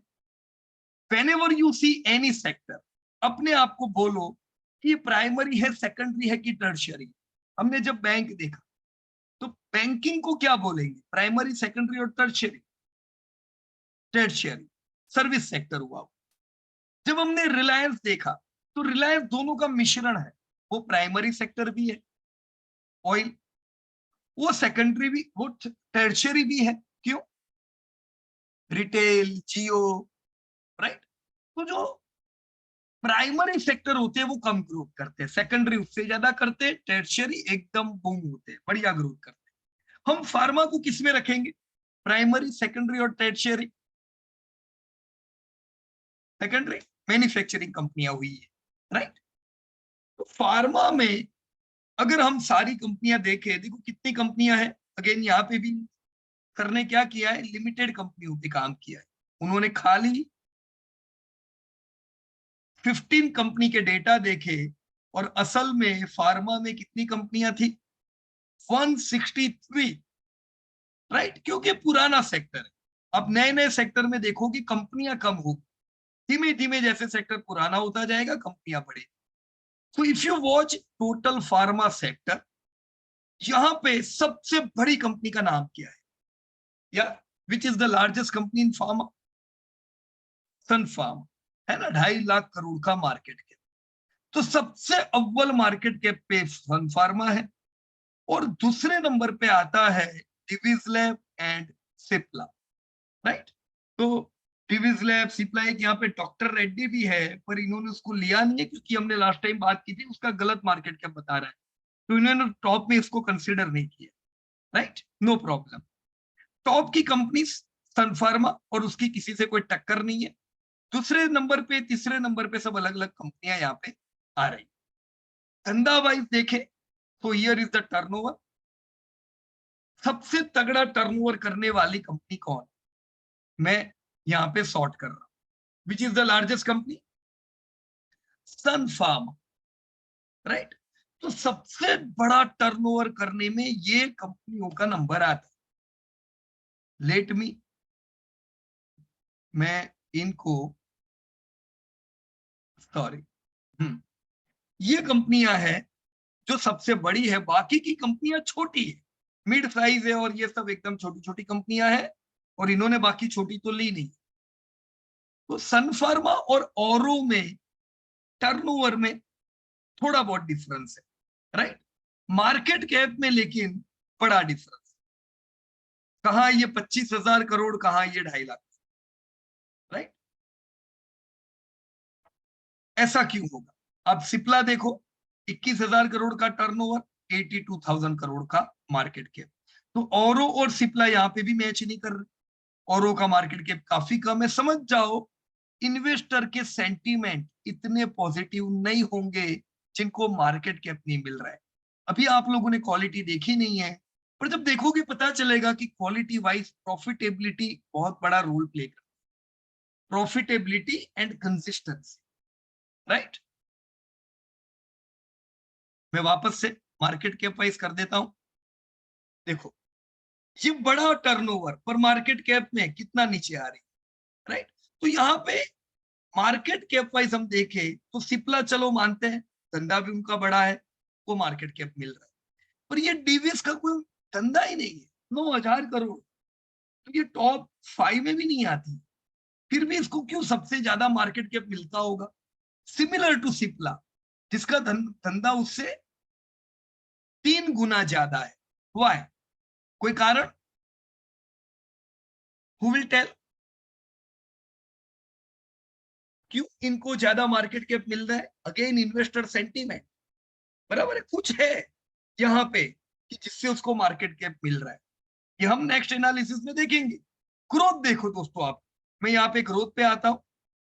20 ईयर ग्रोथ, आपकी कंपनियों के, ज्यादातर कंपनियों के अच्छे ग्रोथ है। 10 साल आप देख सकते हो, जैसे सन फार्मा 17%, सिप्ला 12%, डिविस 17%। तो पूरे लिस्ट में अगर सबसे ज्यादा ग्रोथ कहीं पे दिख रहा है पिछले दशक में, तो वो है सन फार्मा में और डिविस, राइट। अगर 5 ईयर का भी देखो तो 5 ईयर में सन फार्मा का भी ग्राफ नीचे जा रहा है, पर डिविस का ग्रोथ काफी अच्छा है। पिछले साल का भी डिविस का ग्रोथ था। तो डिविस ग्रोथ में बाजी मार रहा है और ग्रोथ की वजह से उसको मार्केट कैप मिल रहा है, जबकि सिप्ला ग्रोथ नहीं कर रहा है, राइट। असल में हम फार्मा देखें तो ओवरऑल फार्मा इतना ग्रोइंग सेक्टर नहीं, राइट। क्योंकि बड़ी बड़ी कंपनियों की भी ग्रोथ देखो कैसे, 5 साल 8% ग्रोथ, 10 साल 8%। तो ये ग्रोथ अच्छा ग्रोथ है। अगर 10 साल में 8% ग्रोथ हुआ तो ये आपका जीडीपी को अंडर परफॉर्म कर रहा है, मतलब ये सेक्टर अपना प्रायोरिटी पे नहीं होना चाहिए। अगर मेरे पास फार्मा की कंपनियां ही है पोर्टफोलियो में, तो जरूरी नहीं है मैं आउट परफॉर्म करूंगा। इनके ग्रोथ म्यूटेड है, तो हम उम्मीद भी म्यूटेड ही रहेंगे, राइट। तो अगर यहाँ पे ग्रोथ कहीं है फार्मा जैसे म्यूटेड सेक्टर में, तो वो खाली डिविज में अच्छा ग्रोथ दिख रहा है, बाकी दूसरी कंपनियों में इतना कुछ खास ग्रोथ नहीं है। तो डिविस को अगर आप रडार में रखते हो दोस्तों, तो ध्यान रखने का, Divis is not the largest company, एक छोटी कंपनी। सन फार्मा लार्जेस्ट है, पर ग्रोथ में मार खा रही है। तो कोई भी कंपनी में हाई क्लियरिटी नहीं, जो ग्रोथ में है वो छोटी है, छोटी से हमें दिक्कत नहीं है। पर जब भी आप कोई भी सेक्टर में जब छोटी कंपनियों में पैसा डालोगे, ऐसी कंपनियां जो फ्रंट रनर नहीं है, यहाँ फ्रंट रनर कौन है? सन फार्मा, पर ग्रोथ नहीं होने के कारण हम नहीं ले रहे। अगर हम डिविज ले रहे हैं तो साथ में वॉलेटी के लिए तैयार रहे। जो भी इसी प्रकार की अलग अलग सेक्टर में कंपनियां होगी, जैसे एग्रो में है पीआई इंडस्ट्री, राइट, अभी बहुत अच्छा परफॉर्म कर रही है, पर वो छोटी कंपनी है। एग्रो का लीडर कौन है पता है? यूपीएल, पर वो ग्रोथ डेप्थ वाइज अच्छा नहीं है। अगर आप यूपीएल में डालोगे थोड़ा ग्रोथ में प्रॉब्लम रहेगा, पीआई में डालोगे ग्रोथ बढ़िया कर रहा है, पर pi is a small cap, तो वॉलेटिलिटी के लिए तैयार रहने का, राइट। अलग अलग सेक्टर में लीडिंग कंपनियों पे ध्यान दो। जब लीडर में दम ना हो तभी नीचे की कंपनियों पे जाओ, पर तैयारी के साथ। बाकी सबसे प्रायोरिटी कौन सी कंपनियों की रखनी चाहिए? लीडिंग कंपनी दोस्तों, ऑलराइट। तो this is pharma with average growth. अभी तक हमने जितने सेक्टर देखे दोस्तों, हमने क्या क्या देखा? Banking, IT, refinery and pharma. कल बाजार जबरदस्त टूटता है, राइट, बाजार गिरता है, तो मेरा सबसे पहला ध्यान, मेरे को अचानक 1 लाख रुपए का बोनस मिला है, मेरे को पैसा डालना है, मेरी प्रायोरिटी क्या होनी चाहिए? सबसे पहले मैं फार्मा में डालू, रिफाइनरी में डालू, आईटी में की banking? Yes please, chat box is open. किधर हमारा ध्यान रहना चाहिए? देखो ज्यादातर लोग क्या कहेंगे पता है? जो गिरा होगा ना वो ले। समझना चाहिए कि जो गिरा है कुछ है तब गिरा है, भाव देख के लेने का नहीं। फंडामेंटल किसके स्ट्रॉन्ग है? जो ग्रोथ में है वो पहले दौड़ेगा। तो पहली प्रायोरिटी बैंकिंग और आईटी पे होनी चाहिए दोस्तों, जहां ग्रोथ नहीं है। अब जैसे रिफाइनरी हमारी प्रायोरिटी नहीं है, राइट, पर रिलायंस का रिटेल अच्छा ग्रोथ है, तो यस, रिटेल पे को हम प्रायोरिटी दे सकते हैं। फार्मा एवरेज ग्रोथ है, तो यहाँ पे मैं कब पैसे डालूंगा? 52 वीक लो पे। मेरे पास पैसा आया, मैं सीधा फार्मा पे टूट पड़ूंगा? नहीं चलेगा दोस्तों। ग्रोथ मेरे को किधर दिख रहा है? जहां ग्रोथ हो वहां पे प्रायोरिटी रख के पैसे डालो, क्योंकि ग्रोइंग कंपनियां दौड़ेगी। जहां पे ग्रोथ अफेक्टेड है दोस्तों, वो नया नया लो लगाएंगे, तो आपको वहां मौके मिलने वाले हैं लेने के। और जो ग्रोथ है उधर मौके नहीं मिलेंगे लेने की। बराबर दोस्तों, उम्मीद है थोड़ा थोड़ा समझ में आ रहा है आपको कैसे ग्रोथ को देखने का। Right now let me check here, Mohit Jacob है क्या मीटिंग में? मोहित जैकोब, या मैं यहाँ पे दूसरी एक दयानंद जी की कंपनी है, हमारी 2 बार उनसे बात हो गई है, तो भी मैं उनको अनम्यूट कहने का नहीं कह रहा हूँ। राइट, पर पब्लिक सेक्टर बैंक पे ध्यान देना सब लोग दोस्तों, बड़ा इंपॉर्टेंट सेक्टर है। इंपॉर्टेंट इसलिए है क्योंकि ये वैल्यूएशन पे था। देखो पिछले 10 साल से गवर्नमेंट बैंक ने बिल्कुल परफॉर्म नहीं किया, हाई एनपीए थे। अभी एनपीए बिल्कुल अच्छे हो गए, सारी गवर्नमेंट बैंक प्रॉफिट में आ चुकी। मेरे को तैयारी रखने की, अगर मैं प्राइवेट बैंक में इन्वेस्ट करता हूं, ग्रोथ में 12-15% का उम्मीद रखूंगा, धंधे 12-15% से बढ़ेंगे। पर पीएसयू बैंक का ग्रोथ में कितना उम्मीद करूं? Yes please, chat box is open, आप बता सकते हो क्या मैं यहाँ पे भी 12-15% का ग्रोथ उम्मीद करूं? धंधा बढ़ेगा इतना? क्या कहते हो आप लोग? शैलेश भाई ने बिल्कुल सही लिखा है, गवर्नमेंट बैंक के धंधे 8 से 10% से बढ़े। देखो एसबीआई के धंधे अच्छे बढ़ने चाहिए, आप 12%, 10-12% की उम्मीद एसबीआई से रख सकते हो, क्योंकि एसबीआई के बच्चे बड़े प्यारे हैं। SBI life, SBI general, SBI AMC, उन्होंने जो किया उसमें वो नंबर 1 है दोस्तों, प्राइवेट बैंक को टक्कर दे रहे। हमने ऐसा उम्मीद नहीं किया था गवर्नमेंट बैंक से, अमेजिंग वर्क। राइट, तो धंधा लेकिन आप गवर्नमेंट बैंक से 10-12% उम्मीद करना, नाम पता रहने चाहिए। अगर मैं गवर्नमेंट बैंक पे ध्यान दे रहा हूं तो कौन है लीडर?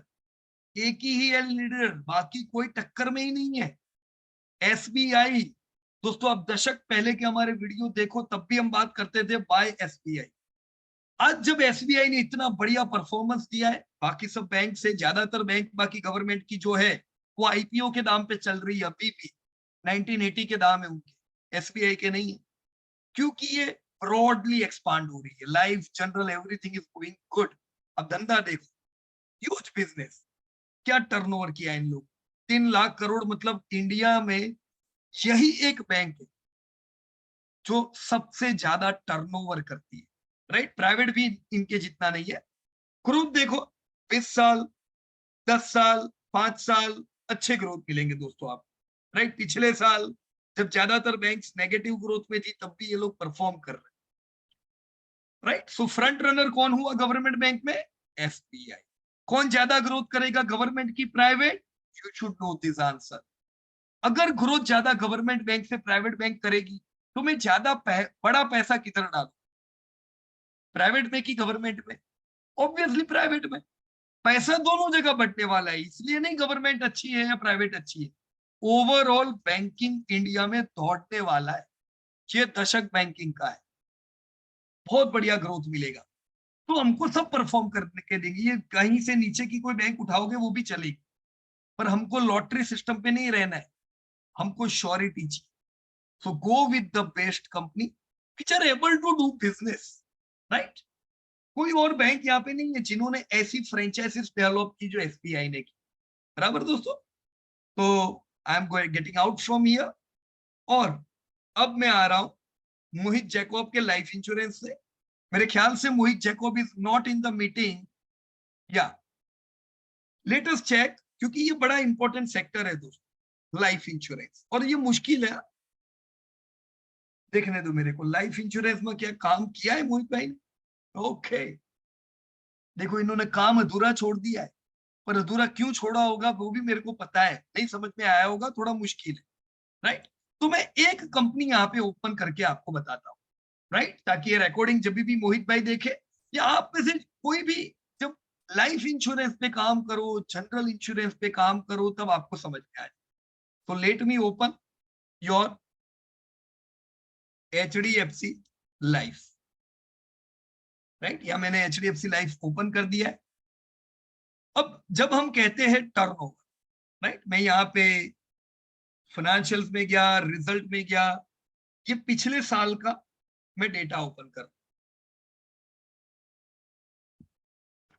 22-21, 21-22। सब लोग दोस्तों ध्यान से देखिएगा इसको। लाइफ इंश्योरेंस की कंपनी की दो प्रकार की इनकम होती है। एक होती है इनकी प्रीमियम इनकम, जो इनका मेन इनकम होता है। कितना है एचडीएफसी का? इतना। ये फर्स्ट ईयर प्रीमियम है, ये रिन्यूअल है, ये सिंगल है, और ये ग्रॉस प्रीमियम है। कितना है ग्रॉस प्रीमियम? हम कह सकते हैं एचडीएफसी लाइफ हर साल करीबन 45,000 करोड़ के प्रीमियम बाजार से लेती है। तो ये एक हुई इनकी इनकम। कौन सी हुई? Premium income. पिछले साल 39,000 करोड़ थी, इस साल 45,000 करोड़। दोस्तों बढ़ी है कि घटी है? कोविड आने के बाद दोस्तों इंश्योरेंस की कंपनी के प्रीमियम बढ़े, राइट? कोविड ने इसको एक धक्का दिया है, पॉजिटिव धक्का। तो ये एक हुई इनकी इनकम 45,000 करोड़। इसके अलावा आप एक दूसरी इनकम देख रहे हो, वो कितनी है? 19,000 करोड़। उससे पिछले साल कितनी थी? 33,000 करोड़। तो ये क्या है सर? ये कौन सी इनकम है? कौन समझा पाएगा? या यू कैन अनम्यूट योरसेल्फ, जो इस पे बोलना चाहे। आपने हैंड रेज किया हुआ है। शैलेश भाई, कहिए शैलेश भाई। सर जनरली नेट प्रीमियम ही लेंगे ना हम लोग। बराबर है शैलेश भाई, टोटल, अपने को। हाँ, टोटल करके जो भी उसका हाँ, फर्स्ट ईयर प्रीमियम है, रिन्यूअल प्रीमियम करके यस, नेट प्रीमियम ही हम लोग टर्नओवर में गिनेंगे, या तो बिल्कुल प्रीमियम सही इनकम बात में है गिनेंगे। शैलेश भाई। नेट प्रीमियम इनकम ही लेने की, क्योंकि यही वो चीज है जो वो बाजार से ला रहे, रेवेन्यू इनका ही है, राइट? पर इनको नेट प्रीमियम के अलावा दूसरी एक बड़ी इनकम आ रही है, और वो हर साल आएगी। तो इसको हमें कंसिडर तो करनी पड़ेगी। पर ये है क्या शैलेश भाई? 19,000 करोड़ मतलब ये मामूली नहीं है। और देखो 2021 में तो 32,000 करोड़ मिले थे। तो ये बड़ी इनकम है शैलेश भाई, ये क्या है? ये शायद इंटरेस्ट इनकम होगी उनकी, जो वहाँ जो पैसा वो पैसा जो है वो दूसरी जगह पे इन्वेस्टमेंट तो करेंगे ही। बराबर है, बिल्कुल सही बात है शैलेश भाई आपकी। लाइफ इंश्योरेंस की जो कंपनीज होती है, वो अपने पूरे प्रॉफिट को बांट नहीं सकती। नहीं तो फिर कल बहुत ज्यादा क्लेम आएंगे, तो फिर वो बोलेंगे अरे पैसा तो है नहीं हमारे पास। तो उनको अपनी कैपिटल एडिक्वेसी रखनी पड़ती होगी सर, हम्म। राइट? तो ये कोई भी कंट्री में इंश्योरेंस की जो कंपनियां होती है ना, ये बड़ी इन्वेस्टर होती है। जैसे हमारी एलआईसी इंडिया की सबसे बड़ी इन्वेस्टर है। अब दूसरी सब इंश्योरेंस की कंपनी भी बड़ी इन्वेस्टर होती जा रही है। तो ये सब कंपनी इन्वेस्ट करती है पैसे।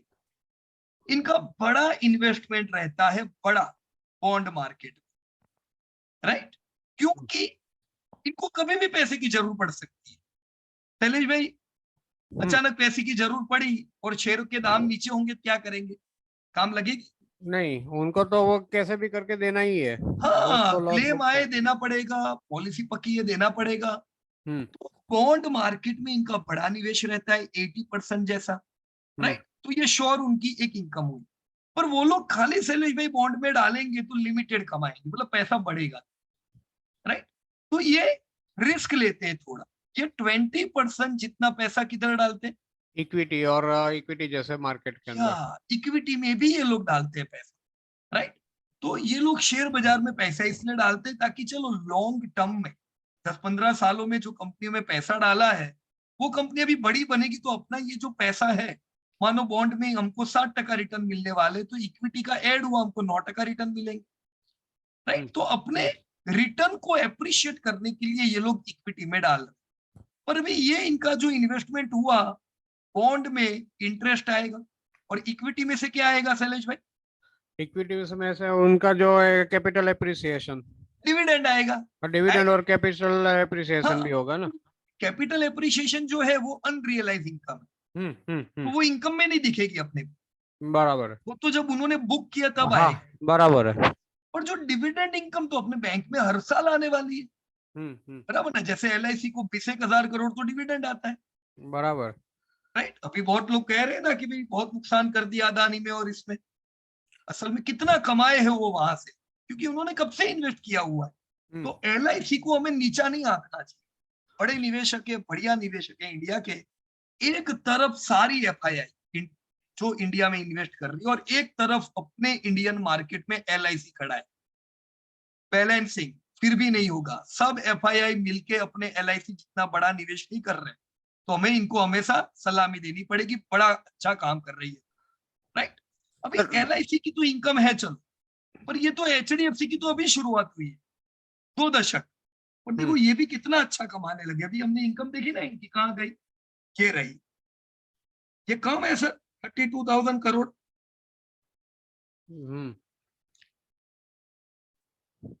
अच्छी इनकम इन लोगों को मिलती है, राइट। तो हमें क्या करना चाहिए, हमें दोनों इनकम लिखने की शैलेश भाई, बराबर, हमें दोनों इनकम ध्यान में रखने की भी, इनकी टोटल इनकम क्या है, राइट, टोटल इनकम, ताकि हमें पता चले रियल में कंपनी के पास पैसे आए कितने आए, बराबर है। धंधे में से कितने आए, वो प्रीमियम क्या है। हम्म, तो आपको ग्रोथ किधर से पता चलेगा, प्रीमियम से, राइट। तो आपको जब ग्रोथ देखना है, मतलब इधर आप कौन सा डेटा डालोगे डिमांड में, प्रीमियम इनकम, प्रीमियम इनकम में टोटल इनकम जो है वही ना। हाँ प्रीमियम की इनकम, टोटल इनकम नहीं। अच्छा, प्रीमियम इनकम टोटल, हाँ बराबर। क्योंकि देखो टोटल इनकम क्या है ना, ये कितना आधा हो गया इस बार पैसा इनका, इन्वेस्टमेंट इनकम का कम हुआ ना, हाँ क्योंकि बॉन्ड मार्केट ने भी नेगेटिव रिटर्न दिए, हाँ। तो बॉन्ड मार्केट के रिटर्न अच्छे नहीं थे, राइट। तो इनकी इन्वेस्टमेंट इनकम कम होगी, तो अगर हम इन्वेस्टमेंट इनकम को भी कंसिडर करेंगे तो बहुत वॉलेटाइल रहेगा, हमको ही बराबर है। नहीं समझ में आएगा क्या हो रहा है। तो प्रॉपर है, खाली ग्रॉस या नेट प्रीमियम इनकम के डेटा लो सब कंपनी, बराबर। बराबर, तो ग्रेट। दूसरा ये था कि मेरा मन हाँ में क्वेश्चन के, ये लाइफ इंश्योरेंस या कोई भी इंश्योरेंस कंपनी का अगर प्रीमियम अपना ग्रोथ देखना है तो हाँ उसका फर्स्ट ईयर प्रीमियम कितना बढ़ता है वो उसके ऊपर ही है ना, कि रिन्यूअल तो देखो आने वाला ही है। बराबर है, देखो 2-3 चीजें हैं, ये लोग डेटा देते हैं कि हमारे फर्स्ट ईयर प्रीमियम कितने आए अलग से, जैसे इन्होंने यहाँ पे दिया हो, तो इससे अपने को पता चलना चाहिए कि चलो ये पहली बार आया 80,000 करोड़, तो अगले साल भी आने ही वाला है, करीबन 5 एक साल तो लोग प्रीमियम भरते हैं एवरेज। हाँ। तो पहले साल का प्रीमियम इंपॉर्टेंट है, और उसके साथ अगर ये कंपनी की सर्विस अच्छी नहीं है शैलेश भाई, सर्विस अच्छी नहीं है ना, कस्टमर को मजा नहीं आ रही है यहाँ पे, तो ये रिन्यूअल प्रीमियम आएंगे इनके अच्छे नहीं। ये कम हो जाएंगे।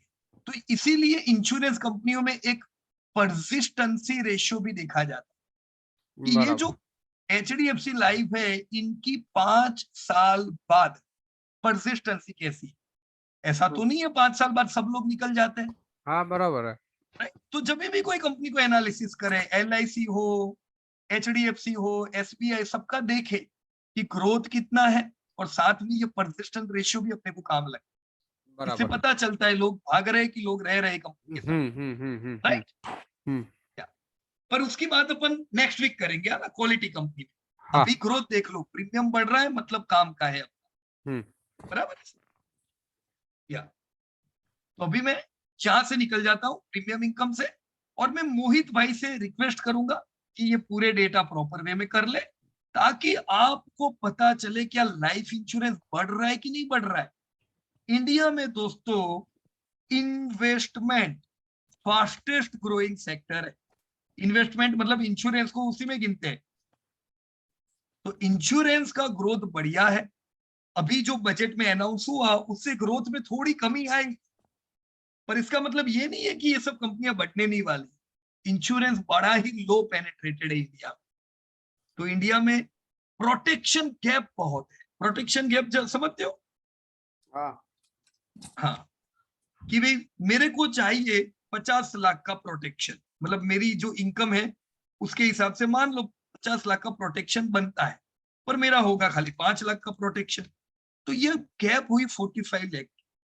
ऐसे इंडिया में गैप बहुत है, तो वैसे भी जैसे लोगों के पास पैसे आएंगे ये गैप तो फिल होने ही वाली, राइट। तो इंश्योरेंस कंपनियों में नेगेटिव मत हो जाना आपको कि अरे यार ये तो निर्मला मैडम ने तो भी एक फायदा हटा लिया, मतलब सब कंपनी गई पानी में। नो, कंपनी पहले हम लोग यहाँ पे उम्मीद करते थे 15 से 20% का ग्रोथ, अभी ये अनाउंसमेंट के बाद भी हम 12-15% का ग्रोथ तो उम्मीद करेंगे, बराबर। तो कोई टेंशन की बात नहीं है, कोई चिंता की बात, ग्रोथ थोड़ा कम होगा पर ग्रोथ तो आने ही वाला है, इसको कोई रोक नहीं सकता। डन।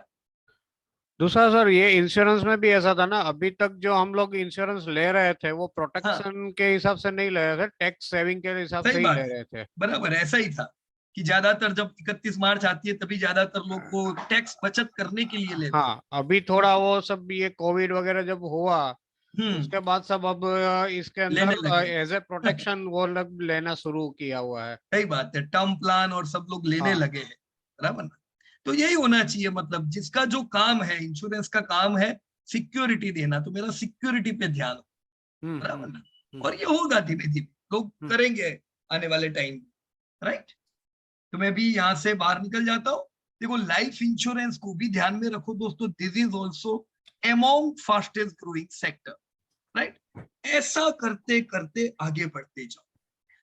कभी भी कोई आपको कोई भी कंपनी का नाम ले, वो कंपनी मत सुनो, सोचो ये कंपनी कौन से सेक्टर को बिलोंग करती है, क्योंकि कंपनी नहीं बढ़ेगी, सेक्टर बढ़ेगा। अभी जैसे लाइफ इंश्योरेंस से फायदा निकाल दिया, तो कैसे एचडीएफसी नीचे आया, ना एसबीआई नीचे आया, ना आईसीसी नीचे आया। कंपनियां नीचे नहीं आती, कंपनियां ऊपर नहीं जाती, सेक्टर नीचे आते, सेक्टर ऊपर जाते, राइट। तो कभी भी कोई कंपनी का नाम ध्यान में आए, don't watch that company, watch the sector. देखो और कौन सी कंपनियां सेम सेक्टर में, और उनके ग्रोथ को समझो, बराबर। I am moving towards Harendra Kandahar.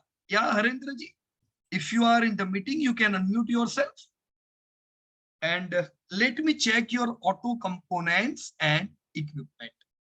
वैसे आपने लिखा हुआ है यहाँ पे कितनी कंपनियां थी, देखो मैं देखना भूल गया। How much? 118, अरे 118। बाप रे, 118 कंपनीज। क्यों ऐसा? अगेन ये सेकेंडरी सेक्टर है, पुराना सेक्टर है ना, बरसों से ये सेक्टर बढ़ रहा है। इनफैक्ट हम ओरिजिनल इक्विपमेंट में हम लेट जगे थे सर, जब इन्होंने ऊपर लिखा है एल्यूमिनियम लिखा हुआ है ऑटो कंपोनेंट की जगह पे। हाँ वो वो कॉपी पेस्ट वो किया गलत होगा हो ना, गया, तो कॉपी गलती से पेस्ट हो लिख गया, दिया हाँ, होगा, वो है गलत ना। हो गया। चलो मैं हाँ सुधार दूं सर, यहाँ पे हाँ ऑटो सर। एनसी लिख दिया, राइट। क्या हरेंद्र जी, आपको जब आपने ये सेक्टर को देखा, आपको सर क्या आइडिया आई, कुछ बता सकते हो, एनी डेटा? सर इसमें मतलब इतनी सारी कंपनियां थे, उसमें से मतलब लीडिंग कंपनी है वो तो 5 6 ही है, मतलब ऊपर की जो फर्स्ट है वही। राइट, ये सब कंपनियां, हाँ बराबर है। तो लीडिंग कंपनियों के नाम याद है सर आपको? हाँ सर, ये मदरसन सुमी में तो मेरा इन्वेस्टमेंट है, इसलिए ओके, मैंने ये सब कर लिया। राइट। तो ये ध्यान रहना चाहिए कि ऑटो एंसिलरी में लीडिंग कौन है, तो मदरसन है, फिर ये ट्यूब इन्वेस्टमेंट है, ये असल में होल्डिंग कंपनी, बराबर, ओके। मुथूट वाली। फिर बोश है, शेफलर है, तो बोश शेफलर ये दोनों मल्टीनेशनल कंपनियां होगी, बराबर। एक चीज ध्यान रखने का सर, सब लोग प्लीज ध्यान रखना है इसका, कि मल्टीनेशनल कंपनियां जो होगी उनका ग्रोथ कम होगा इंडिया में। जो इंडियन कंपनियां होगी उनका ग्रोथ मल्टीनेशनल से ज्यादा होगा, राइट। तो इंडियन एमएनसी और रियल एमएनसी, फर्क क्या होगा? इंडियन एमएनसी ग्रोथ तगड़ा होगा, एमएनसी जो है रियल, जो फॉरेन की मल्टीनेशनल कंपनी इंडिया में काम करे, उनका ग्रोथ इंडियन कंपनी जैसा नहीं होता है, पर क्वालिटी वाइज वो बहुत अच्छी होती है। आप पाओगे ज्यादातर मल्टीनेशनल कंपनियां डेप फ्री होगी, क्योंकि वो सब बहुत पुरानी कंपनियां हो, परसों से 100 साल की होगी ये सब कंपनियां, राइट। जैसे यहाँ पे अगर मैं यूं ही बॉश लिखता हूं, राइट, जस्ट यूं ही मैंने यहाँ पे लिखा है, मैं विकिपीडिया पे यहाँ पे मैंने क्लिक किया, तो ये बॉश आई हमारे सामने, 136 साल पुरानी। अब ये खा पी के तगड़ी हो जाती है सब कंपनियां, इतने वर्षों से काम कर रही होती है, ह्यूज कमा रही होती है दुनिया में भर में, तो डेप फ्री कंपनियां होती है, राइट। आप शेफलर देखो, इसी प्रकार से आपको पता चलेगा कि बड़ी बड़ी कंपनियां हो, राइट। तो इंडियन कंपनी अभी भारत में तो युग ही शुरू अभी हुआ मैन्युफैक्चरिंग का, राइट। पर बहुत अच्छा कर रही है इंडियन कंपनियां, मल्टीनेशनल को एकदम टक्कर दे रही है, राइट। तो यहाँ सर आपके धंधे लिखने सबके बाकी है ना, हाँ सर, वो पेंडिंग रहेगा। या ये कर दीजिएगा आप, ताकि क्या है ग्रोथ पता चले कि ग्रोथ कर रहा है कि नहीं कर रहा है। अगर ग्रोथ कर रहा है तो कौन सी कंपनियां ग्रोथ कर रही है, ये दोनों चीजों पे अपना ध्यान रहे, बराबर सर? हाँ सर वो करते हैं। ओके, तो मैं अभी इसमें से बाहर निकल जाता हूं एंड नाउ हम आगे पेंट देखना चाहेंगे। दयानंद भाई ने लगता है सब सिलेक्ट किया है, सेक्टर एक एक पकड़ के उन्होंने सही सेक्टर लिया हुआ है, जिसको मैं मतलब कूद के आगे नहीं जा सकता हूं। Let me check paint. देखो कितनी कंपनियां हैं, इतनी कंपनियां हैं। पेंट, पेंट का लीडर कौन है? यस एवरीबॉडी, मार्केट कैप किसका कितना है? Can you see? Asian paint.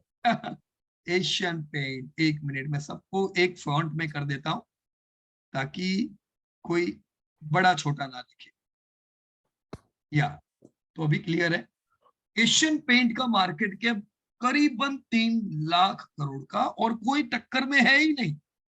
असल में सब पुराने खिलाड़ी है ज्यादा, राइट? ये इंडिगो अभी आई, लेकिन ज्यादातर कंपनियां बरसों से है।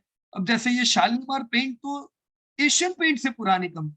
जब एशियन पेंट ने धंधा चालू नहीं किया था तब शालीमार पेंट बाजार में थी, पर एशियन पेंट को मानना पड़ेगा, इन्होंने जबरदस्त टक्कर दी, मल्टीनेशनल हो या कोई भी कंपनियां हो। 73% मार्केट कैप अकेला इसको मिल। Now you see watch their turnover. Dayanand भाई टर्नओवर में क्या हाल है, कौन है लीडर एकदम? एशियन पेंट ही है। और वो भी कितना, मतलब हम कह सकते हैं सर क्लियर लीडर है, मतलब कोई है ही नहीं जो इसको छू सके। क्या कहते हो? देखो अगर बर्जर पेंट 20% से ग्रोथ करेगा या ये एक्सो 20% से ग्रोथ करेगा तो एशियन पेंट बिल्कुल थोड़ी ना बैठा रहेगा। तो इनका मतलब पहुंच पाना एशियन को बिल्कुल नामुमकिन के बराबर, बहुत बड़ी गैप है इन लोगों के बीच में। तो क्लियर लीडरशिप हमको यहाँ पे एशियन पेंट की दिख रही है। You can check growth, growth wise क्या हाल है। अभी मैंने बताया कि नीचे की कंपनियां ज्यादा ग्रोथ करे, तो जैसे एक्सो का 20% ग्रोथ हो, पर असल में एक्सो कितना ग्रोथ कर रहा है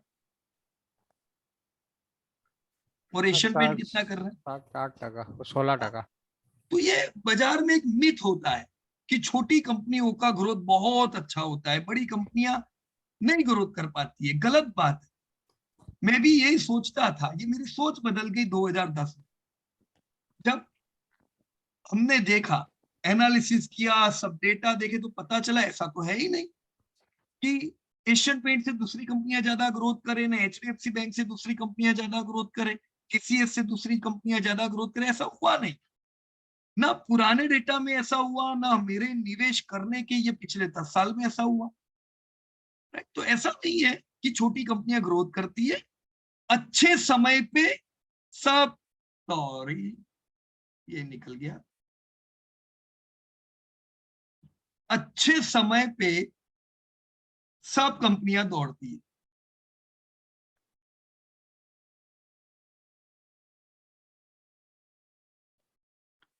और जब बुरा समय आता है तो सबकी ब्रेक लग जाती है।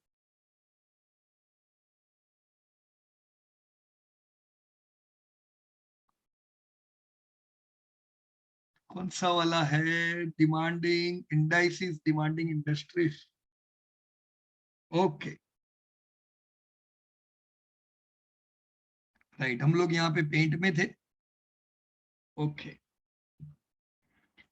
तो अच्छे समय पे तो सबका ग्रोथ आता है, और जब बुरा समय आता है तो ये अच्छी अच्छी कंपनियां क्या करती है ना, उनकी ब्रांड होती है, ये लोग ब्रांड क्रिएट करते हैं, ये लोग प्रोडक्ट नहीं बेचते। तो ब्रांड क्रिएशन के कारण पूरे समय पे भी इनकी इफेक्ट कम आती है। और जो बेचारी जो छोटी कंपनियां होती है उनका तो धंधा ही उतना होता है जितना इन लोगों का मार्केटिंग बजट होता है, डिस्काउंट देते हैं और छोटी कंपनियों का धंधा खा जाते हैं। तो पूरे समय में ये लोग 2 प्रकार का ग्रोथ करते हैं। मैं यहाँ लिखता हूं ऑर्गेनिक ग्रोथ, मतलब खुद का धंधा बढ़ने से ग्रोथ होता है। साथ में ये लोग इनऑर्गेनिक ग्रोथ करते हैं। इनऑर्गेनिक का मतलब इनको रास्ते में कंपनियां मिलती है जो बंद होने वाली होती है, ऐसी कंपनियों को खरीद खरीद के ये बड़े बनते हैं, राइट? तो आप हर एक कंपनी देखोगे जो बड़ी बनी है वो दोनों प्रकार से बड़ी बनी है, खुद का धंधा बढ़ाया है और दूसरी ऐसी जो उनको अपॉर्चुनिटीज मिलती गई उसको लेते चले गए। तो यही हाल आपको ज्यादातर अच्छी कंपनियों में होता है। You can see a very good growth and best growth in Asian Paint. तो अब कभी कोई आपको पूछे पेंट में सर लीडर कौन है, तो सर खुजलाएंगे कि सीधे सीधा जवाब दे देंगे? हाई क्लियर होना चाहिए एकदम। मार्केट कैप हो, धंधा हो, ग्रोथ हो, एक ही नाम है, एशियन पेंट, बराबर दोस्तों। So this was your paint and yes, हम पेंट को क्या कहेंगे, ये ग्रोइंग है कि नहीं? अभी हमने फार्मा देखा था जो 60% से बढ़ रहा था, 7%, राइट। प्रायोरिटी कहां पे होनी चाहिए? मेरे को आज पैसा डालना है, मैं पहला फार्मा में डालूं कि पहला पेंट में डालूं? जिधर ग्रोथ होगा उधर पैसा तेजी से बढ़ेगा, राइट। सो ग्रोथ ही वो चीज है जो आपको डायरेक्शन दे सकती। नेक्स्ट, ऐसे एक एक कंपनी देख लीजिए दोस्तों, हर एक की आपने काम सबने मिलके बहुत अच्छा किया है, और इसको वेस्ट मत जाने देना।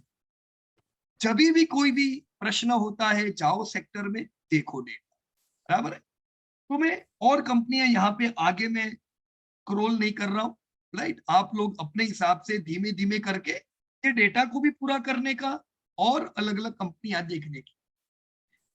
मूल हमें कंक्लूजन ये आना चाहिए, हमें पता रहना चाहिए कभी भी एनी पॉइंट ऑफ टाइम कौन सा सेक्टर कैसा पड़ता है।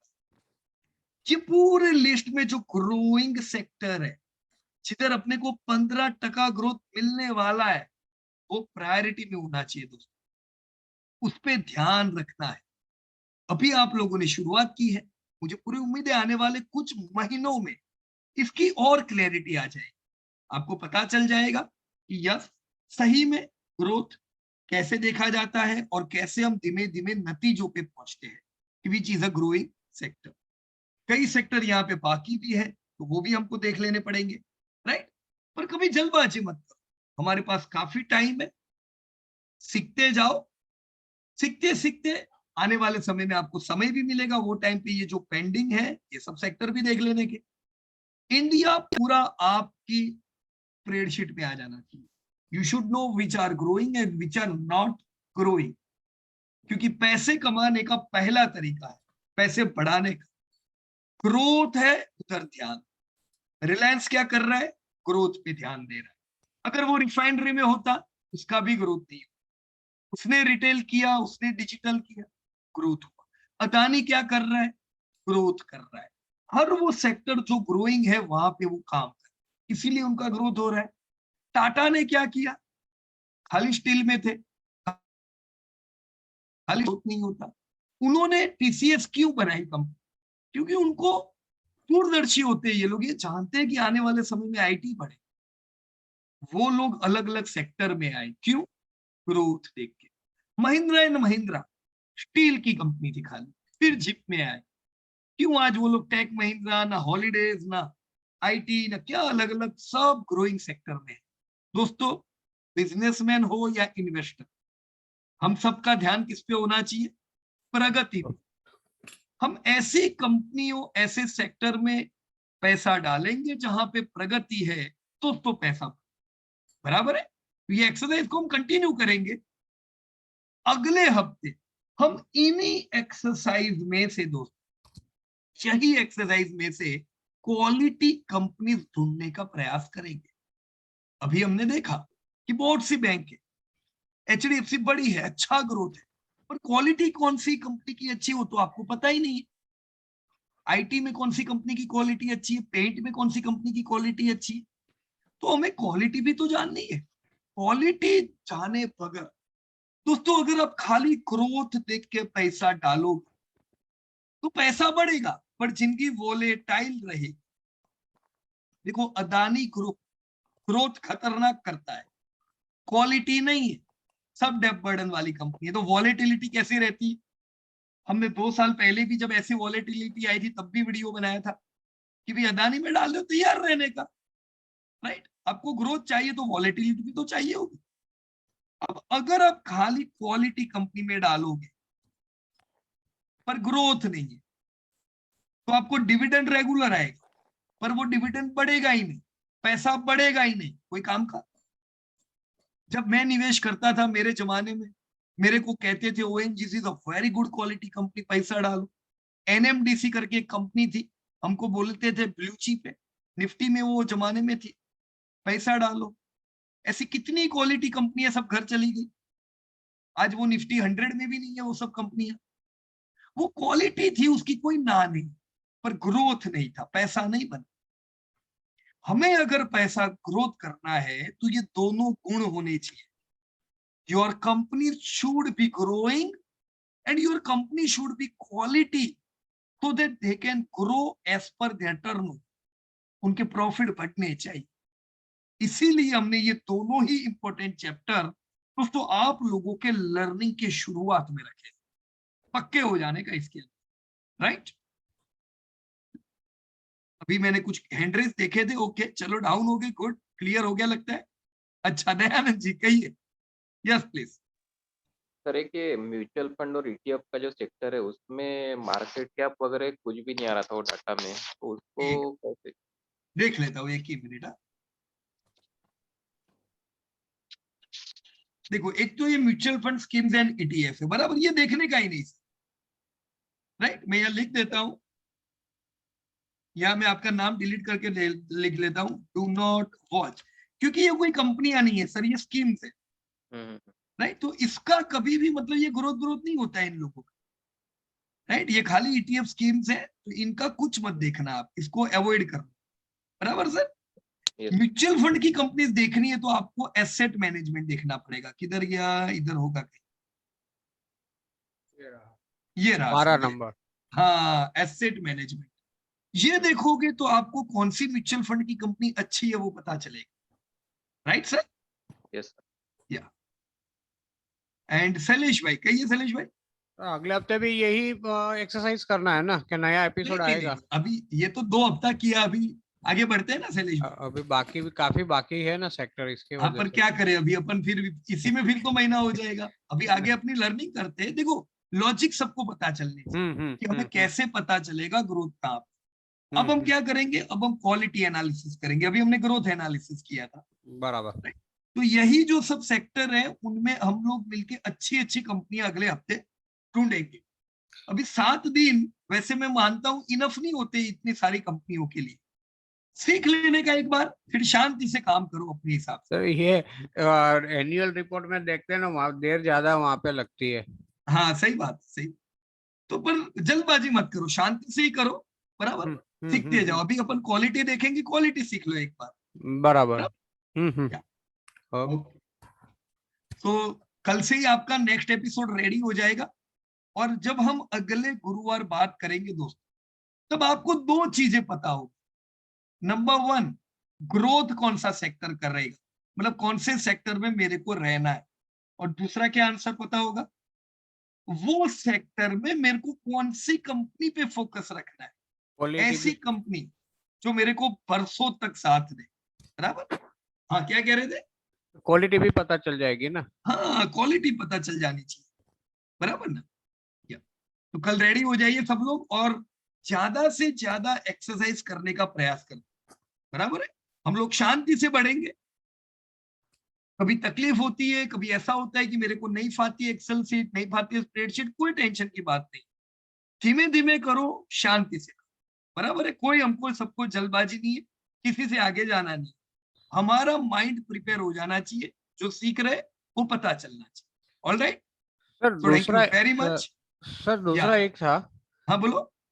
ये बैटरी वाला जो आपने डाला हुआ है ना, हाँ हाँ बैटरी लिस्टेड में जब हम लिस्ट लेने जाएंगे ना, तो दोनों बैटरी आ जाती है। हाउस होल्ड अपना जो ये हाँ बैटरी जो घर पे जो बैटरी यूज करते हैं वो भी बैटरी आ जाती है, और वो भी ऑटो बैटरी भी आ जाती है। Right right. तो वो अपने को ये बैटरी ऑटोमोबाइल ही देखने का। तो वो लिस्टेड अलग से बीएससी में तो है नहीं लिस्टेड, मतलब लिस्ट पूरा जो चाहिए अभी सिर्फ ऑटो बैटरी चाहिए तो उसमें मारुति भी आ जाती है। और दूसरा कौन सा है कि दो अपना जो मैन्युफैक्चरर वो भी आ रहा है अपना, ये मारुति भी अब बैटरी में आ रही है।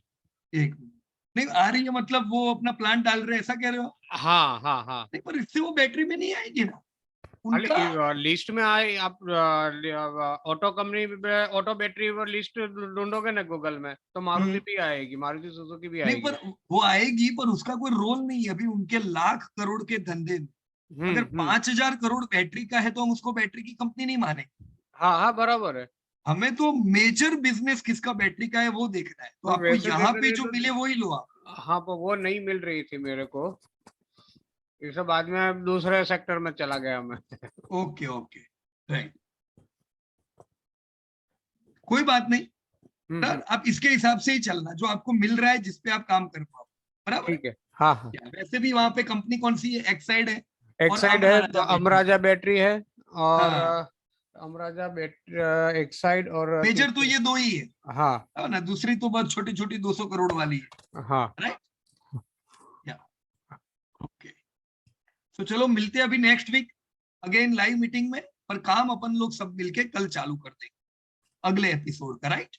Thank you very much and जय हिंद टू एवरीवन।